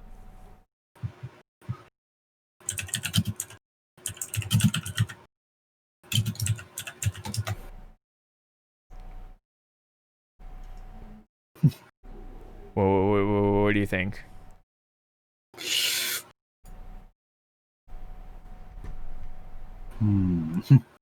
Oh, you gotta think about this one, don't you? I see Kenny having a similar thought I had. No. No. No? No. I mean, at the end of the day, this might have been just like a tweet, right? Just a random tweet. Just to stir the pot. Exactly. Because he knows like what his platform is sort of about, right? So every time he tweets something, it's always some sort of hint towards Mortal Kombat, right, for the most part. But there are tweets that aren't like that at the time, at times. And so people are just like, what does this mean? Even though like maybe like Ed Boon just tweets out like, I don't know, his pet or something, or like a cat, or I don't know, hypothetically speaking, like like a really mundane tweet, and people are just like, wait, a cat? What could that mean? Is Kentaro gonna make it into MK11? That sort of thing. And so Ed Boon having to tweet this particular animation out like this, I love these flipbook animations. I used to do them, specifically involving with Scorpion smashing the shit out of Kirby. with this sort of idea of his Injustice Super as his final Smash. That's not suspicious at all. So, I like to speculate. What? Yep, pretty sauce. Yeah. I like to speculate that this could be like a hint that Scorpion could make it into Smash, right? Because honestly, I like to. We've had a discussion in previous podcasts where MK or Mortal Kombat would be the perfect sort of entry into Smash because it represents the Western side of fighting games, besides Killer Instinct, right? But I think if you're going to pick one, I think Mortal Kombat deserves that, to have that sort of representation in Smash. Because, recently, Steve made it into Smash, Minecraft of all things, Stay. Stay. Yeah, and guess what got taken away? His best winning pose. Yeah, you're right. We did talk about that last time. But I think I think it honestly would be really cool to hear Scorpion say, "Get over here!" like on Mario or whatever, like pulling in Mario in a freaking cinematic. That'd be so funny, but at the same time like sick. I would love to see that. And yeah, if we're gonna have a Mortal Kombat representative, I think it's Scorpion.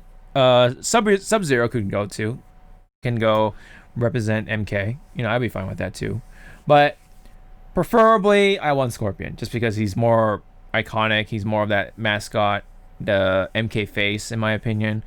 Having to hear "get over here" and "come here" and all that stuff, like I think it would definitely work if they were able to make Steve work in Smash. I think Scorpion can definitely fit right in terms of like gameplay stuff, because he's a fighting game character. So there really isn't much to like make him that much different, you know what I mean? He's just gotta be like fighting game character number whatever, because Ryu's already in there, Ken is already in there, Terry has his own mechanics too. Mortal Kombat has his own mechanics too, and they vary from game to game too, so they kind of spices things up a bit, possibly, for Sakurai. And the question would be like, I kind of wonder like what kind of look or costume he would go for Scorpion, if he is going to pick Scorpion. Like, is he just gonna pick the most recent one or the classic one? You know what I mean? Like that'd be kind of a cool thing to think about.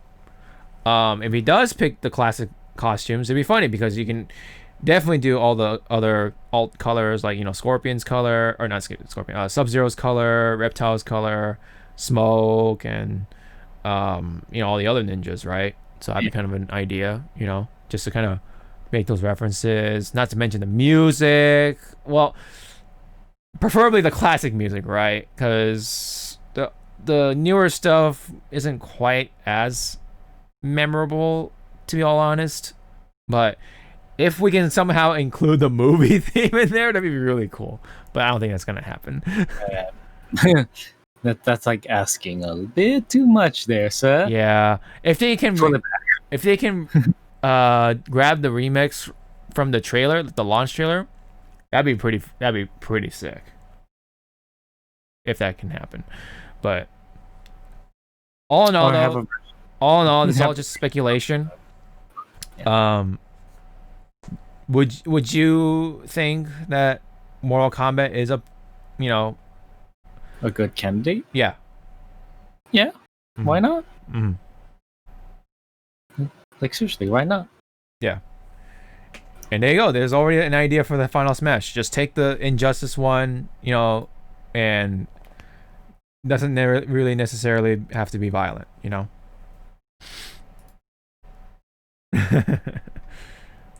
It does seem really, and you know what? The really cool thing could happen is that this could be revealed at the Game Awards of this year. Speaking of the Game Awards, is it gonna be? It's not gonna be live, is it? It's gonna be just online. Yeah, there you go. Yeah. That's all I was asking. Yeah, because that's I what. mean, of course, it's gonna be live, but you Mhm. know, like, Yeah, they're gonna do it online. Yeah. Jeff Keighley has been working hard on that, I'm sure, on getting all that set up.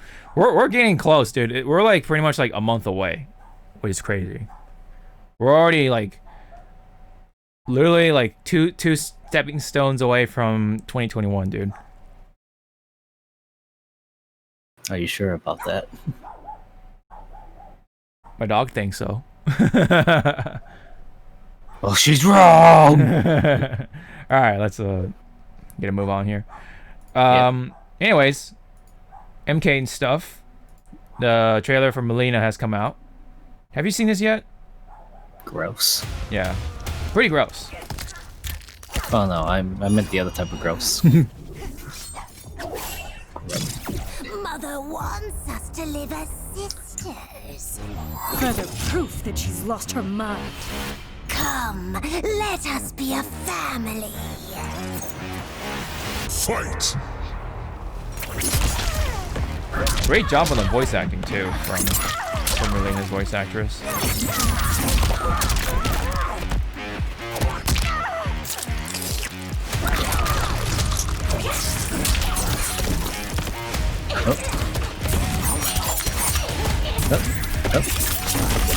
Oh my gosh.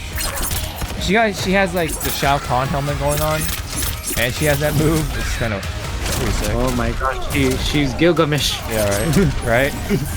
She still has the rolling ball, the Melina ball. She can turn invisible now. Ooh. I was once an adventurer like you, but I took her side to the knee. Oh. Yep, she still has the ball. Ooh. Oh my goodness.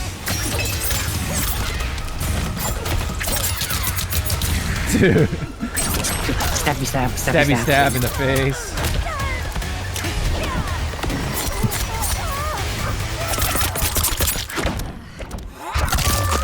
She's brutal.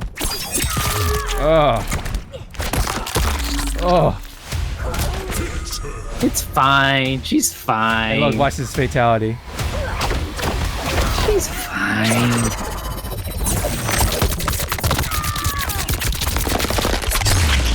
She's fine. She's still fine after that. I was like, she's fine. Yeah. Just put a band-aid on that. She's fine.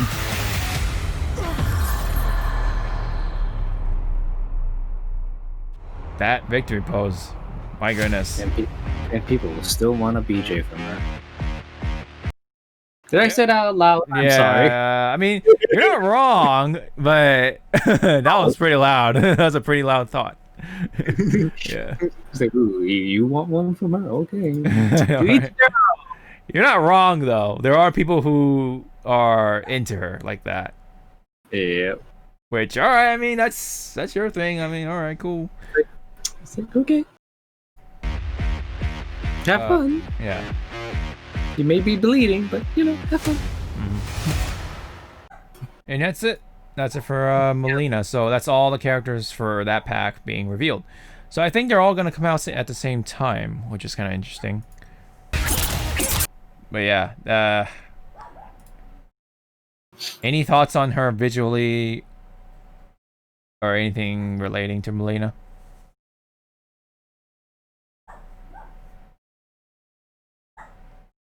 Because she looks vicious, man. Sorry, go ahead. She's very feral. Oh yeah, I think she's more feral like this time around too. I don't She's like, give me that. know. Boink. Yep. Got the spinny spin, Sonic the Hedgehog. Or Blanca, you know, just Blanca. Just change Oh yeah, she got the Blanca ball. change the color to yellow, and then you know you have Capcom going, Yeah, right. "Hi, Mm-hmm. money, please." Mm-hmm. And right there is like every Japanese horror movie Yeah, like Junji Ito, like money shot. money shot, like, yeah. exactly. My goodness. Brutal. That's all I gotta say. Or it's more like, do you see why they were taking so long?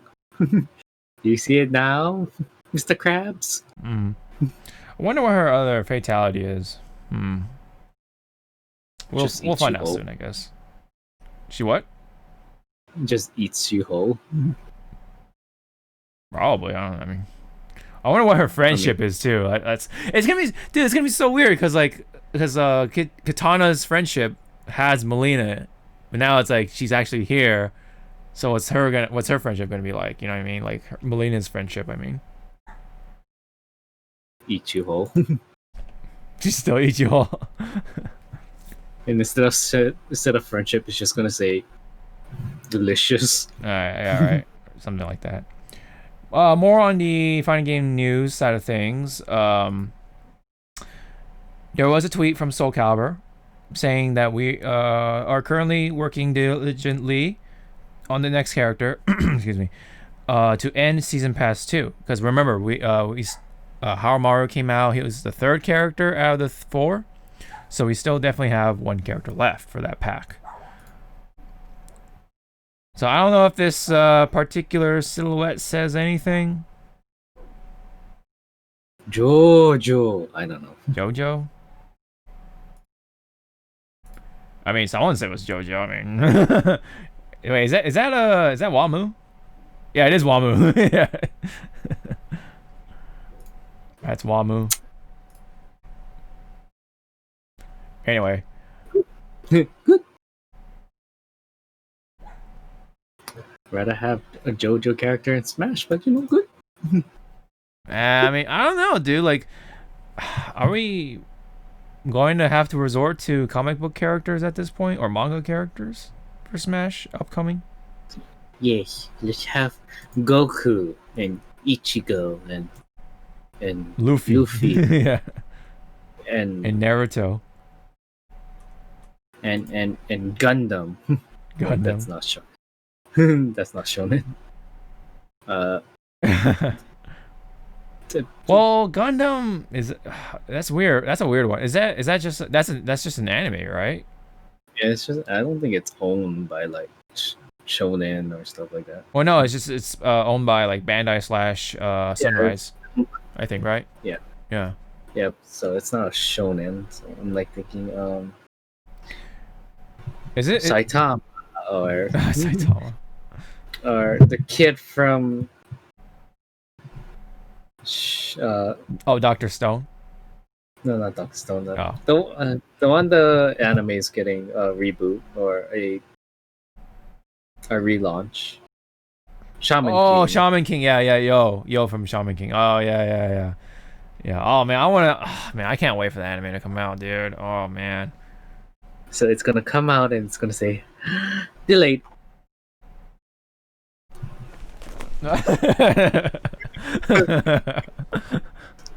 Fuck this shit. I'm out of this planet. You're just gonna literally drive your car to Japan and go like, what the fuck you mean delayed? What do you mean delayed? Yeah. It's like it's delayed. He went on hiatus again. It's like, what do you mean hiatus?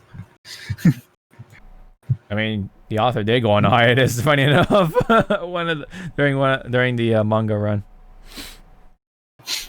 which that itself is a very interesting story. But anyway, yep. Soul Calibur 6 still has one more character for the pack. I don't know if this silhouette says anything, but I don't know. It could be anyone, I guess. It could just be a random silhouette. I don't know. We'll see about that. It's me. It's what? It's me. Oh. I'm the next character. You're the next character. Well, or it could, oh, sorry. It could be Wesker. It could be Wesker. Wesker. That'd be so random. I'm here to kill you all. But anyway. Oh dear. Oh dear indeed. So there's some more Genshin news I want to bring up, and this involves with how much money it made in its first month, which was almost, oh no, actually pretty much 250 million. Here alone on mobile, it made 245 million, not counting, you know, all the other platforms like PC and PlayStation and all that stuff, which is quite a bit. This was one of the biggest launches for a Chinese mobile game. I think it's also one of the biggest ones like ever, I think. Mm. Wouldn't know. Yeah, I don't know the exact number, but according to, I'm just gonna read this. According to Sensor Tower, this makes it one of the biggest mobile game launches ever, with a launch month stronger than games such as Netmarble's Lineage 2 Revolution, Nintendo's Fire Emblem Heroes, and Fortnite's first 30 days on App Store. Pokemon Go, however, still has a higher grossing launching at 283 million. So yeah, but that being said, still pretty big, just on mobile alone. And there is also something I wanted to talk about regarding to Genshin. There was a YouTuber named MTashed. He usually is a Destiny YouTuber, I think. That's me. Density. Anyway, yeah, Density. Anyway, MTashed. I kind of watched him a little bit because of Genshin Impact. That's how I was introduced to him a little bit. He dropped $2,000 to try to see, to get Klee and also the rest of her stuff, like the constellations, which means you unlock more of her abilities. Like it's like it's not Ascension. It's like basically you get a duplicate, but you get rewarded for a duplicate by having a stronger character, basically, right? In layman's terms. Anyway, he thought by dropping $2,000 he would get a good sort of turnout, but him being, I guess, I don't know if he's naive. I don't know if he's played other gacha games, but it seems like he hasn't. And so he was pretty taken back by the results that he got. He did not get everything he expected, of course, this being gacha. And he made another video about himself sort of feeling guilty about it. Right? He isn't affected personally because he used his money from the videos he made regarding the Genshin. Not so much his personal sort of funding and stuff like that. So in his situation, that's okay, right? But he feels bad because he contributed to something that's predatory for other people. That's the main sort of difference that this situation sort of distinguishes. I wanted to point out this article that this is subpar being from Polygon. I know that's something that people sort of expect from Polygon, but I think even with that, they've done a subpar job sort of summing up what his situation was. So what this article sort of tries to like paint initially is like, oh, this just sounds like he spent $2,000 on his character and he didn't get the character or the results that he wanted. What an idiot, you know what I mean? Like, I know that's not what they exactly said, but that's like, it seems like that's like what they're sort of implying, right? So I think they sort of failed to sort of point out what the in-betweens were from Polygon, you know, and other people like Tectone. I don't know if you're familiar with him, Zawa. He's like another gacha game sort of YouTuber. He's played games like Arc Knights and stuff like that. Now he's playing Genshin Impact, of course. He had his own opinion about it, right? But I think at the end of the day, though, like, he still spent $2,000. You know what I mean? Mm-hmm. And I think that to me there is sort of irresponsible because you like, you know, this is coming from someone who's played a number of gacha games along with Zawa here, right? We both know the name of the game of gacha, so we know what we're getting ourselves into, right? When we're not quite hooked onto those sort of things as much as other people are, unfortunately. Yep. And on one side, I do sympathize with MTashed here because he felt bad to like put his money in for something that's, you know, predatory and it's just, you know, god awful and exploitive, right? But on the other hand, why would you spend that much money? You know what I mean? For a game like this, $2,000. Yep, it could have gone somewhere else more. What's the word I'm looking for? Reasonable or responsible. Sorry. Right, or just somewhere else in general. He could have literally bought another PC, but yeah. I mean, that being said, of course. Sorry, go ahead. Yeah. Well, it's kind of like, remember the person that dumped X amount of money and I think it was fake gold? It was a person from Japan. Right. Let me go. It's kind of like that. It's like, I know you're wanting to get that one character or that one thing, but you should not do it all at once. It should be like in small bursts, not goodbye.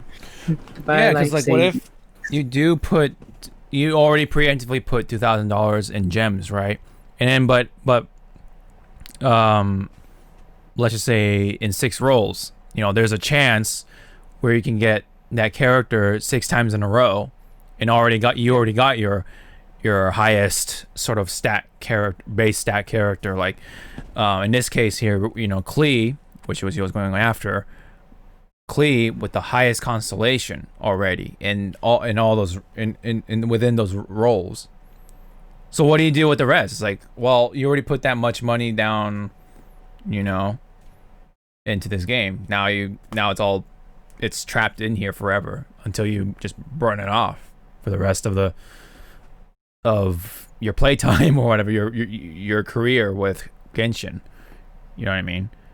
So like, yeah, I mean, that's a better way to do it, but at the end of the day, it's a gacha game, and these things are really, really bad if you're not responsible. You know, it's just like anything else, like gambling, you know, drinking and anything like that. You know, if you're not responsible about it, it can be dangerous. You know, it can be very addictive, and unlike video games, there is no off switch for addiction. So, that's what companies go after, though, unfortunately.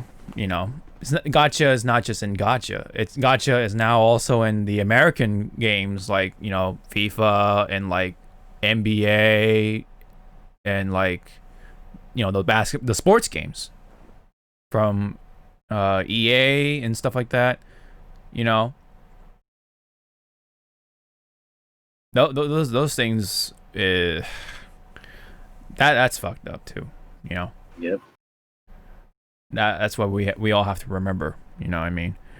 Although, I don't know if I have it in here, but there's been news about EA. Sorry if I'm going off a tangent a little bit, but EA got into some kind of trouble with, I believe it was Belgium or something like that. It was one of the European countries.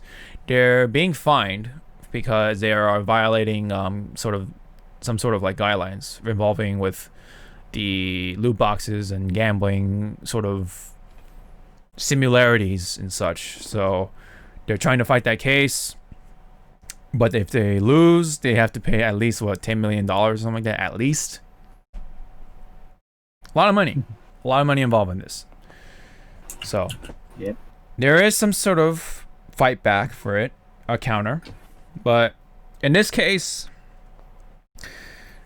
no matter how you look at it, the guy spent $2,000. You know what I mean? Whether this guy was responsible for it or not.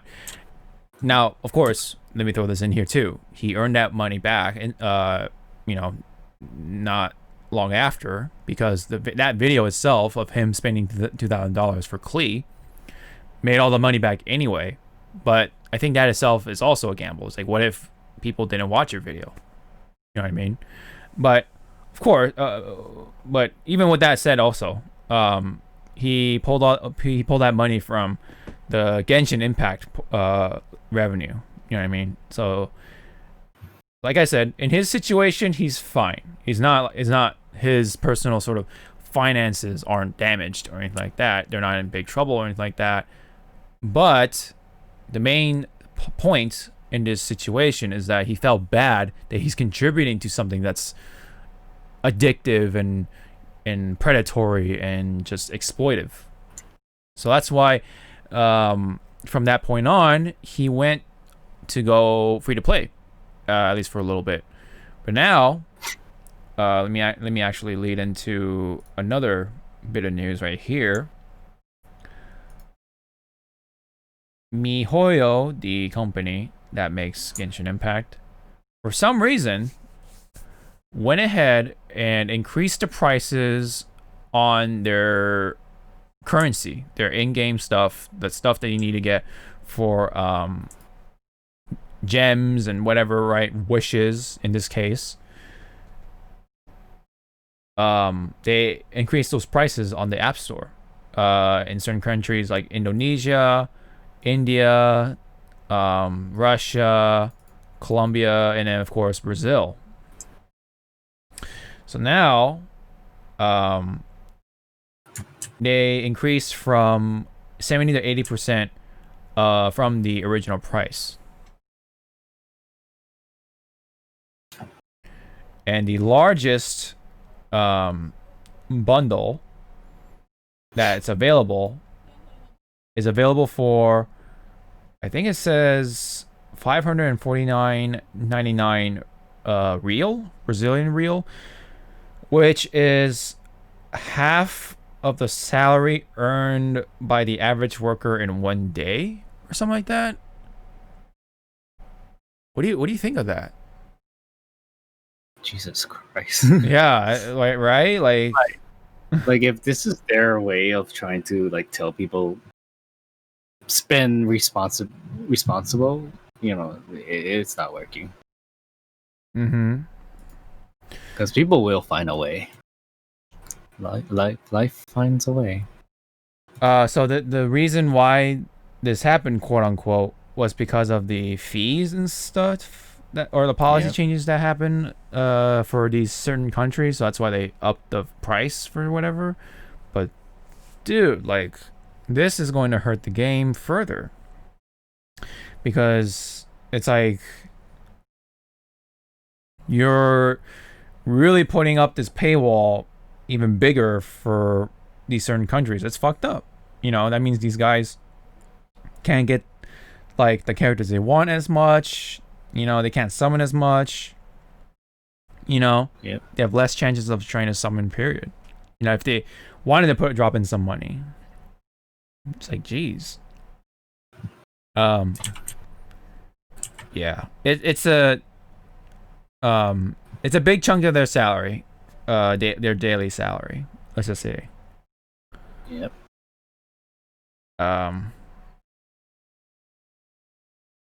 It really just make things sound fucked up for Genshin for some people. Now, okay, you know, with that said, will I still play it? I will, but I definitely will not spend any more money. Beyond of course, like the $5 thing, like, which offers a good amount of, you know, gems per month. It's like one of those like day by day ones, you know what I mean? Like, oh, if you log in, you get this many gems, you know, per day or whatever, and it's just $5 a month, you know what I mean? and I can just stop anytime or whatever, whenever I'm not playing the game. Yeah. I definitely will not feel as good doing the the big packs or whatever, right? Yeah. Because of stuff like this. But going back to here though, with MTashed, when he made that video about his experiences of how he felt about this whole $2,000 blowout thing, and him feeling bad. One side of me wants to say, welcome to gacha games, sir, because there are far more fucked up gacha games out there. You know what I mean? We've talked about it a little bit. I feel like Fate Go NA is one of them, because there is no incentivizing like summoning on their banners one by one, because like I said, there's no pity summon. There's no like if you summon this many times on this banner, you're gonna get a guaranteed 4-star and up. You have to always do the whole 10 summons at once just to get that little bonus, right? Yep. It's fucked up, man. And not to mention the fucking banner rate ups don't work as well.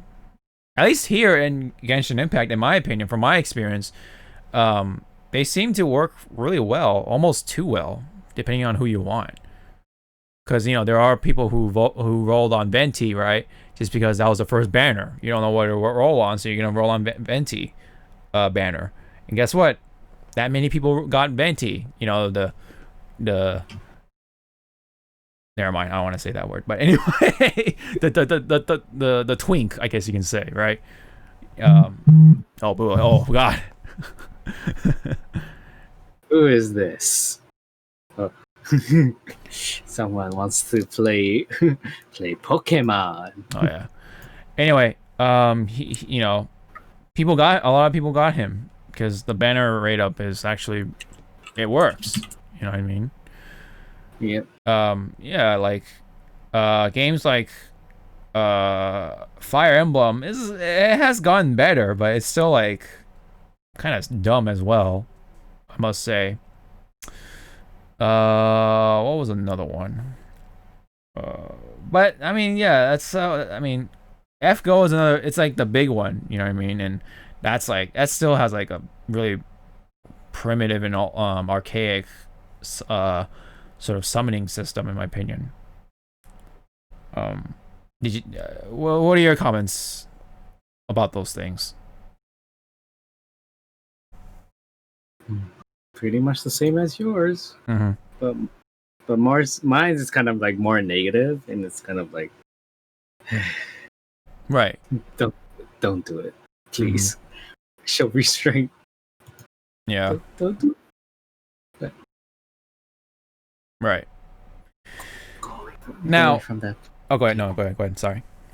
My cat was by the power button, so I was like, go away from that. Oh yeah. Oh man, that would be I would hate to lose you. He's like, oh, we're dead. Yeah. Yeah. Get up here. Get right. Thank you. So yep. The last thing I do want to say about this piece for MTashed here, the MTashed situation, is that now because of the price increases, he has no motivation to play the game anymore. This one of the big YouTubers for Genshin Impact is gone because of this whole thing. So I don't know. I mean, I don't think it's going to impact the company itself. Because maybe to them he's just one dude, but at the same time he had quite a following, during the whole Genshin honeymoon phase, right? Yeah. And he made quite the name for himself, and he has said that this was his biggest month in comparison to others, And he said he's gonna go back to Destiny once the expansion comes out, especially this month. So, good on you. You know, I definitely don't blame you for it. If you definitely feel that way,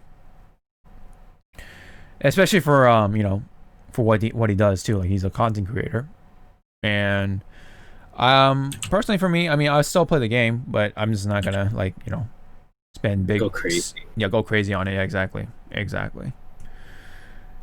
Now with all that said, you can do things responsibly. So as long as you know what you're doing, you've made a budget for yourself, you know what I mean, and you have a good control of yourself, then okay, you know, you're free to do it. But it can be dangerous, like he has said. Gacha in general can be a very, very powerful thing to get sucked into, and it sometimes for some people is a very hard hole to get out of. So all I can say is that just be careful, you know what I mean, keep good track of your account and spend responsibly on anything, really, you know. It's not just Genshin Impact that is fucked up. There are plenty of other games that are fucked up too. Even the AAA ones, man. Even games like Marvel Avengers can be kind of stupid with the monetization, you know. What's another game? I mean, I already mentioned the sports games. Overwatch, of course, that's still around. You know what I mean? Is it? Are you alive? Yeah. Yeah. That's all I gotta say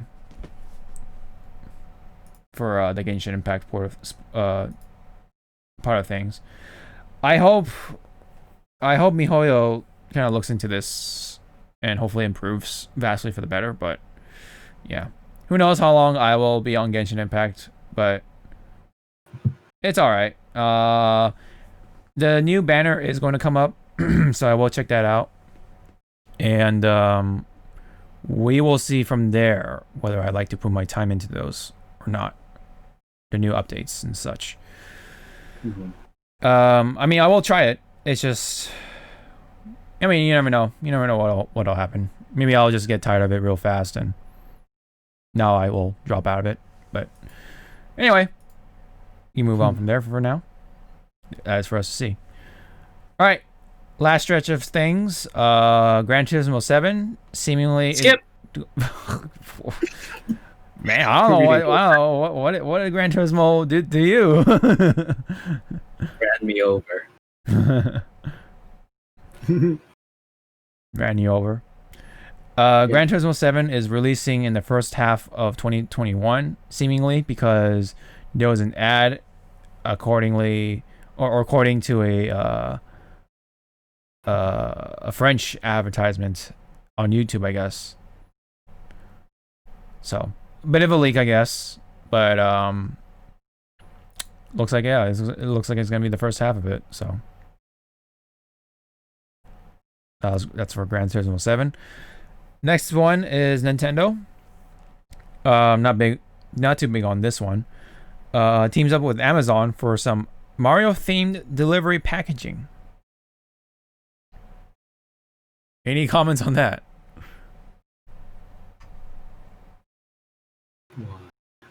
Are you gonna collect the boxes if they actually going to go through this? Why? Why? Why? I don't know. It's really weird.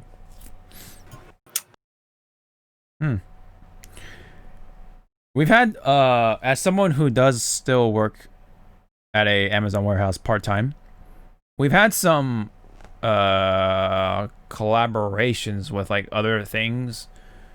We had Animal Crossing bags, you know, as we were, you know, completing those orders and stuff like that. So the packages featured Animal Crossing. We had Venom, you know, the movie when that was coming out at the time. We've had all kinds of stuff. A lot of them was like Amazon related, movie related. The only video game related one I can remember right on top of my head was Animal Crossing, which was happening during the release time of things. So I guess it's not as strange for me, but at the same time it is, because this is now actually on their boxes instead of just like, you know, the grocery bags or whatever. Kind of random, yeah. Alright, well, if we don't have any additional comments, we can move on to the next one. Second to last bit of news. Apparently the PlayStation 5 controller faceplate is removable. Is it? I don't know. I don't want to find out. Find out next time on Dragon Ball Z. Yeah, I know the console is easy to take off, so that's good. But I didn't know the controller had some sort of removable plate. Let me see. Can I like fast forward this? No. Fuck. Nope.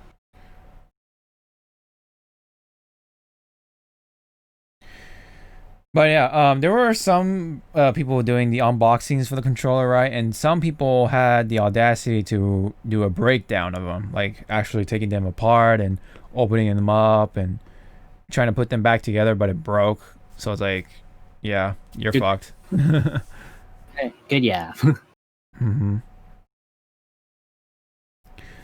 But like I said, you know, the controller itself feels good, and I can confirm that there are the little icons and whatever as like the texture, which acts like like the grips and stuff like that for the controller too. And from the videos I've seen, I watched I forget his name. His I think he goes by MHBK. He's a tech reviewer on YouTube. I think his like full name is like Marks Brownlee or something like that. But anyway, he and Young have reviewed the controller and console itself too. But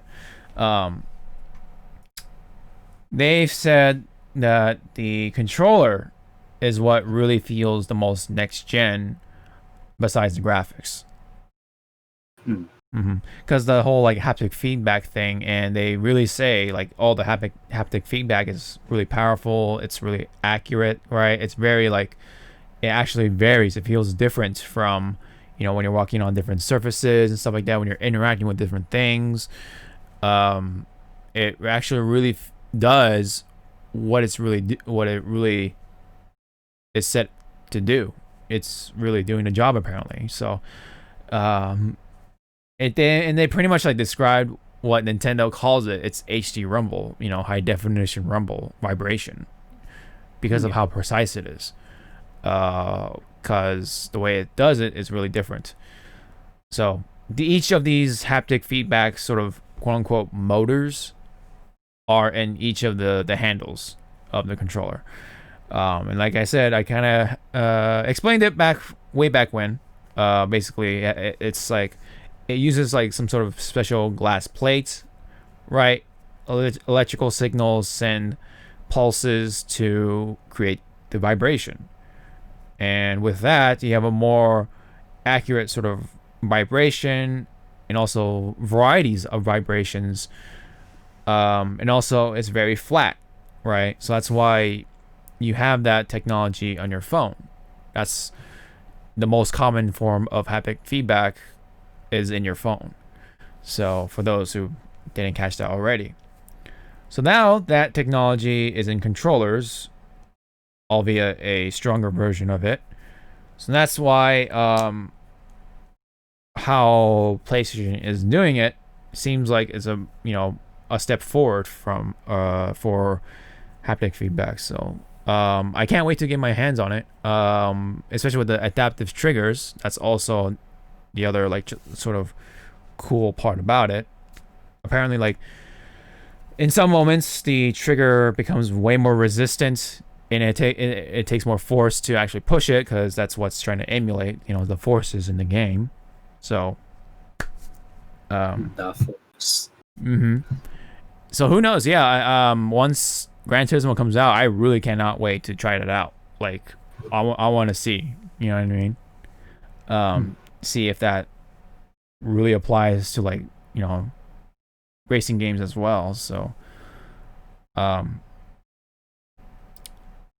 let's see.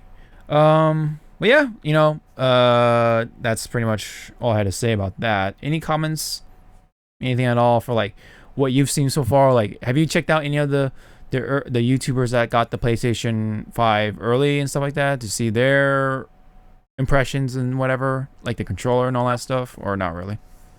Nope. I'm a virgin. You want to keep okay, you know, want to keep it fresh for yourself. You know, I respect that. Yeah. And then watch. I'm gonna get it into my hands. I'm like, oh, this is so lovely. Oh. Yeah. I tried the thing where, like, you know, you kind of twist the controller a little bit, and dude, you never really notice how creaky and squeaky it is on the PlayStation 4 is until you feel the PlayStation 5. Like, the PlayStation 5 controller is really, really well built. It feels like it's really well built. So again, have you thrown it at anyone? No, not yet. Test the durability. Yeah. I don't want to find out again. Fine, I'll throw my controller at you. Oh, okay, sure. Thanks. It's gonna take like maybe a few weeks.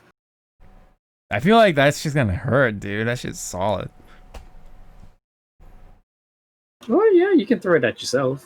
No. No. Fine then.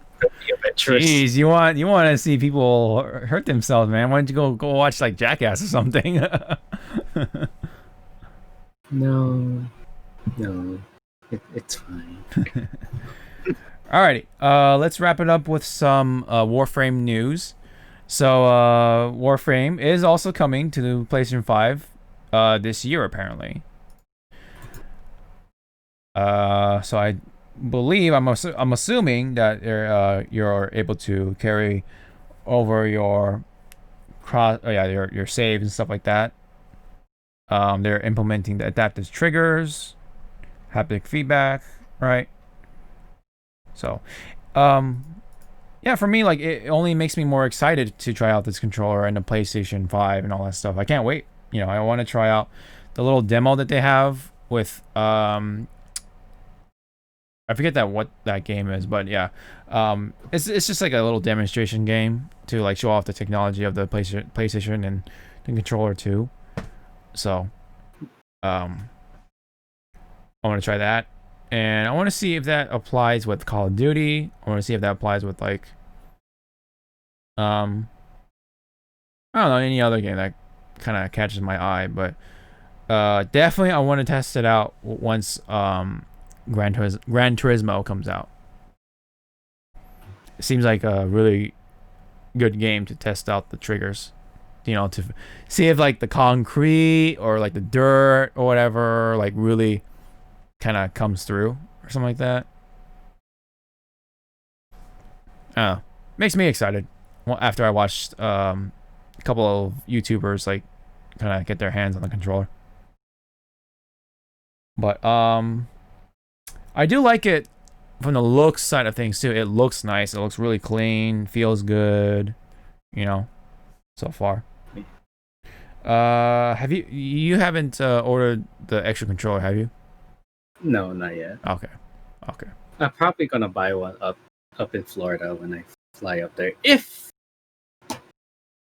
they have extra in the stores. Fair.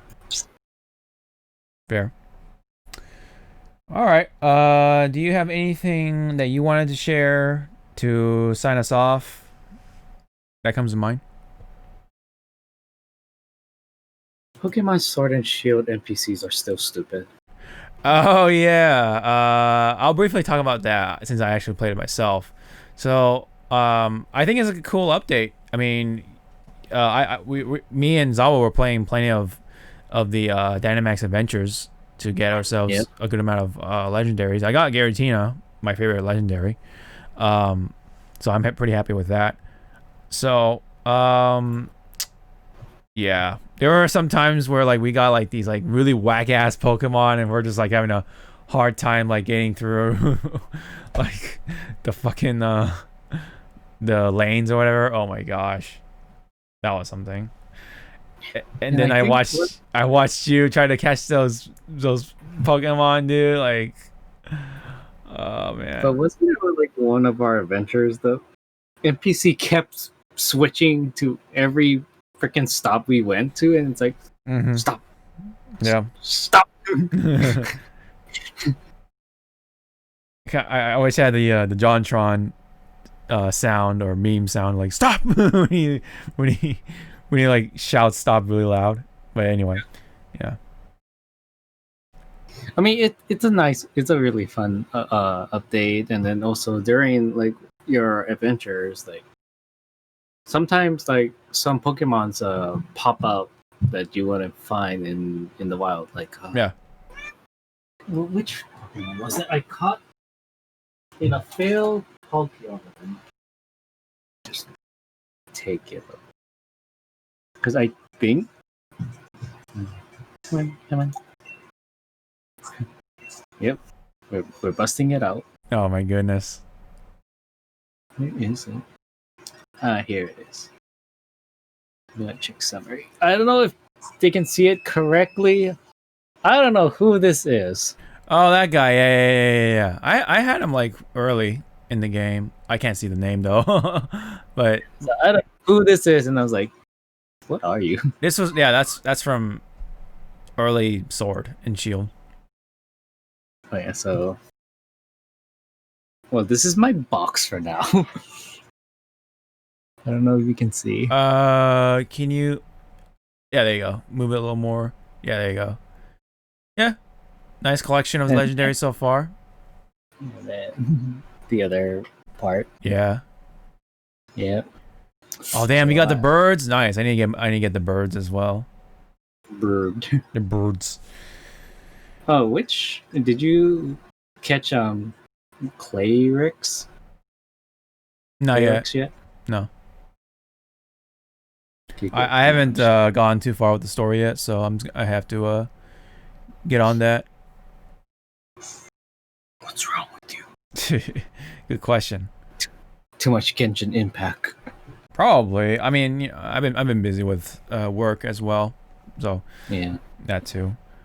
I was working right before you like came home, so kind of got a little distracted there. But yeah. Anyway, if you don't have anything else to share, I think that's it for this episode. Yep. This episode's a wrap until when? All right. So what's today? The 6th. So that means now we can do it like well after the launch. So a week after the launch of the PlayStation 5, we can, you know, we can now definitely do an episode, give our impressions after 1 week of living with the PlayStation 5 in our household. Well, hopefully if I get it on release day. That's if we do get it on a release date. Yeah, exactly. So we'll play by ear, I guess. Yeah, going on Amazon, they'll what's the word? Honor their delivery. Mm-hmm. Best Buy, I don't know yet. That's I wanted the same for Amazon as well. Let's see if they fulfill their end of the bargain. Oh my god, in 5 weeks I'm gone. Oh yeah, you're gonna head out for Florida. So long. Farewell, Avita and help me. So when are you gone exactly? Okay. It's gonna be a week, so I leave on the 10th of December. I come back on the 20th. Uh-huh. But because of the whole COVID thing, I might not have work until January 4th, but if I come back negative, I can start on Christmas Week. Gross. I mean, it's not all bad because I got I was informally told that I got a raise, so I was like, okay. Oh wow, nice. So I was like, oh, okay, that came out of nowhere because it was like last night. Like I'm almost like want to pass out, and then one of my bosses comes back, come to me. Here, I want you to look at this. Okay, what does that say? Oh, that's nice. Good for you. And she's like, no, that's not for me. That's for you. Oh. Oh. That's nice. Good for me. Are you okay? I'm tired. I've been here for almost 9 hours. Let me go home. Yeah. Damn. Please. When is the Game Awards? That's what I wonder. Is it before or after? Never. Game Awards 2020. Oh, it's on the day I leave. Woohoo! Oh wow, nice. All right. I'm gonna miss it. Damn. It's right on the Like what time is your flight? Like 1:30 my time. And by the looks of it, it says it starts 2 p.m. my time. Yep. Yeah, you're missing it. I swear, if they announce Bayonetta 3 while I'm in that fucking air, I'm gonna be like, turn this shit around! I have COVID.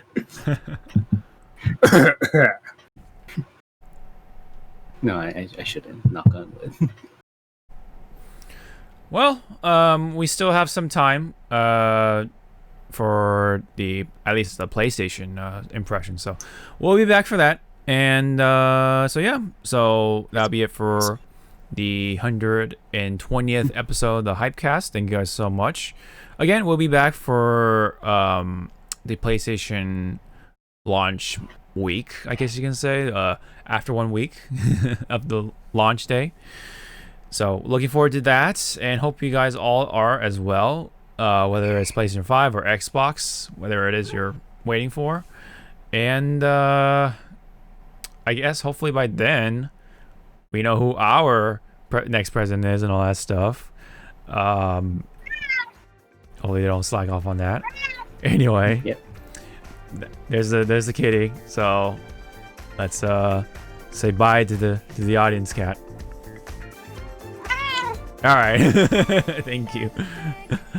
Thank you. I don't know. She likes to answer you. That's weird. It is weird. All right. Bye everyone. Stay safe. Don't do drugs yet. Yes.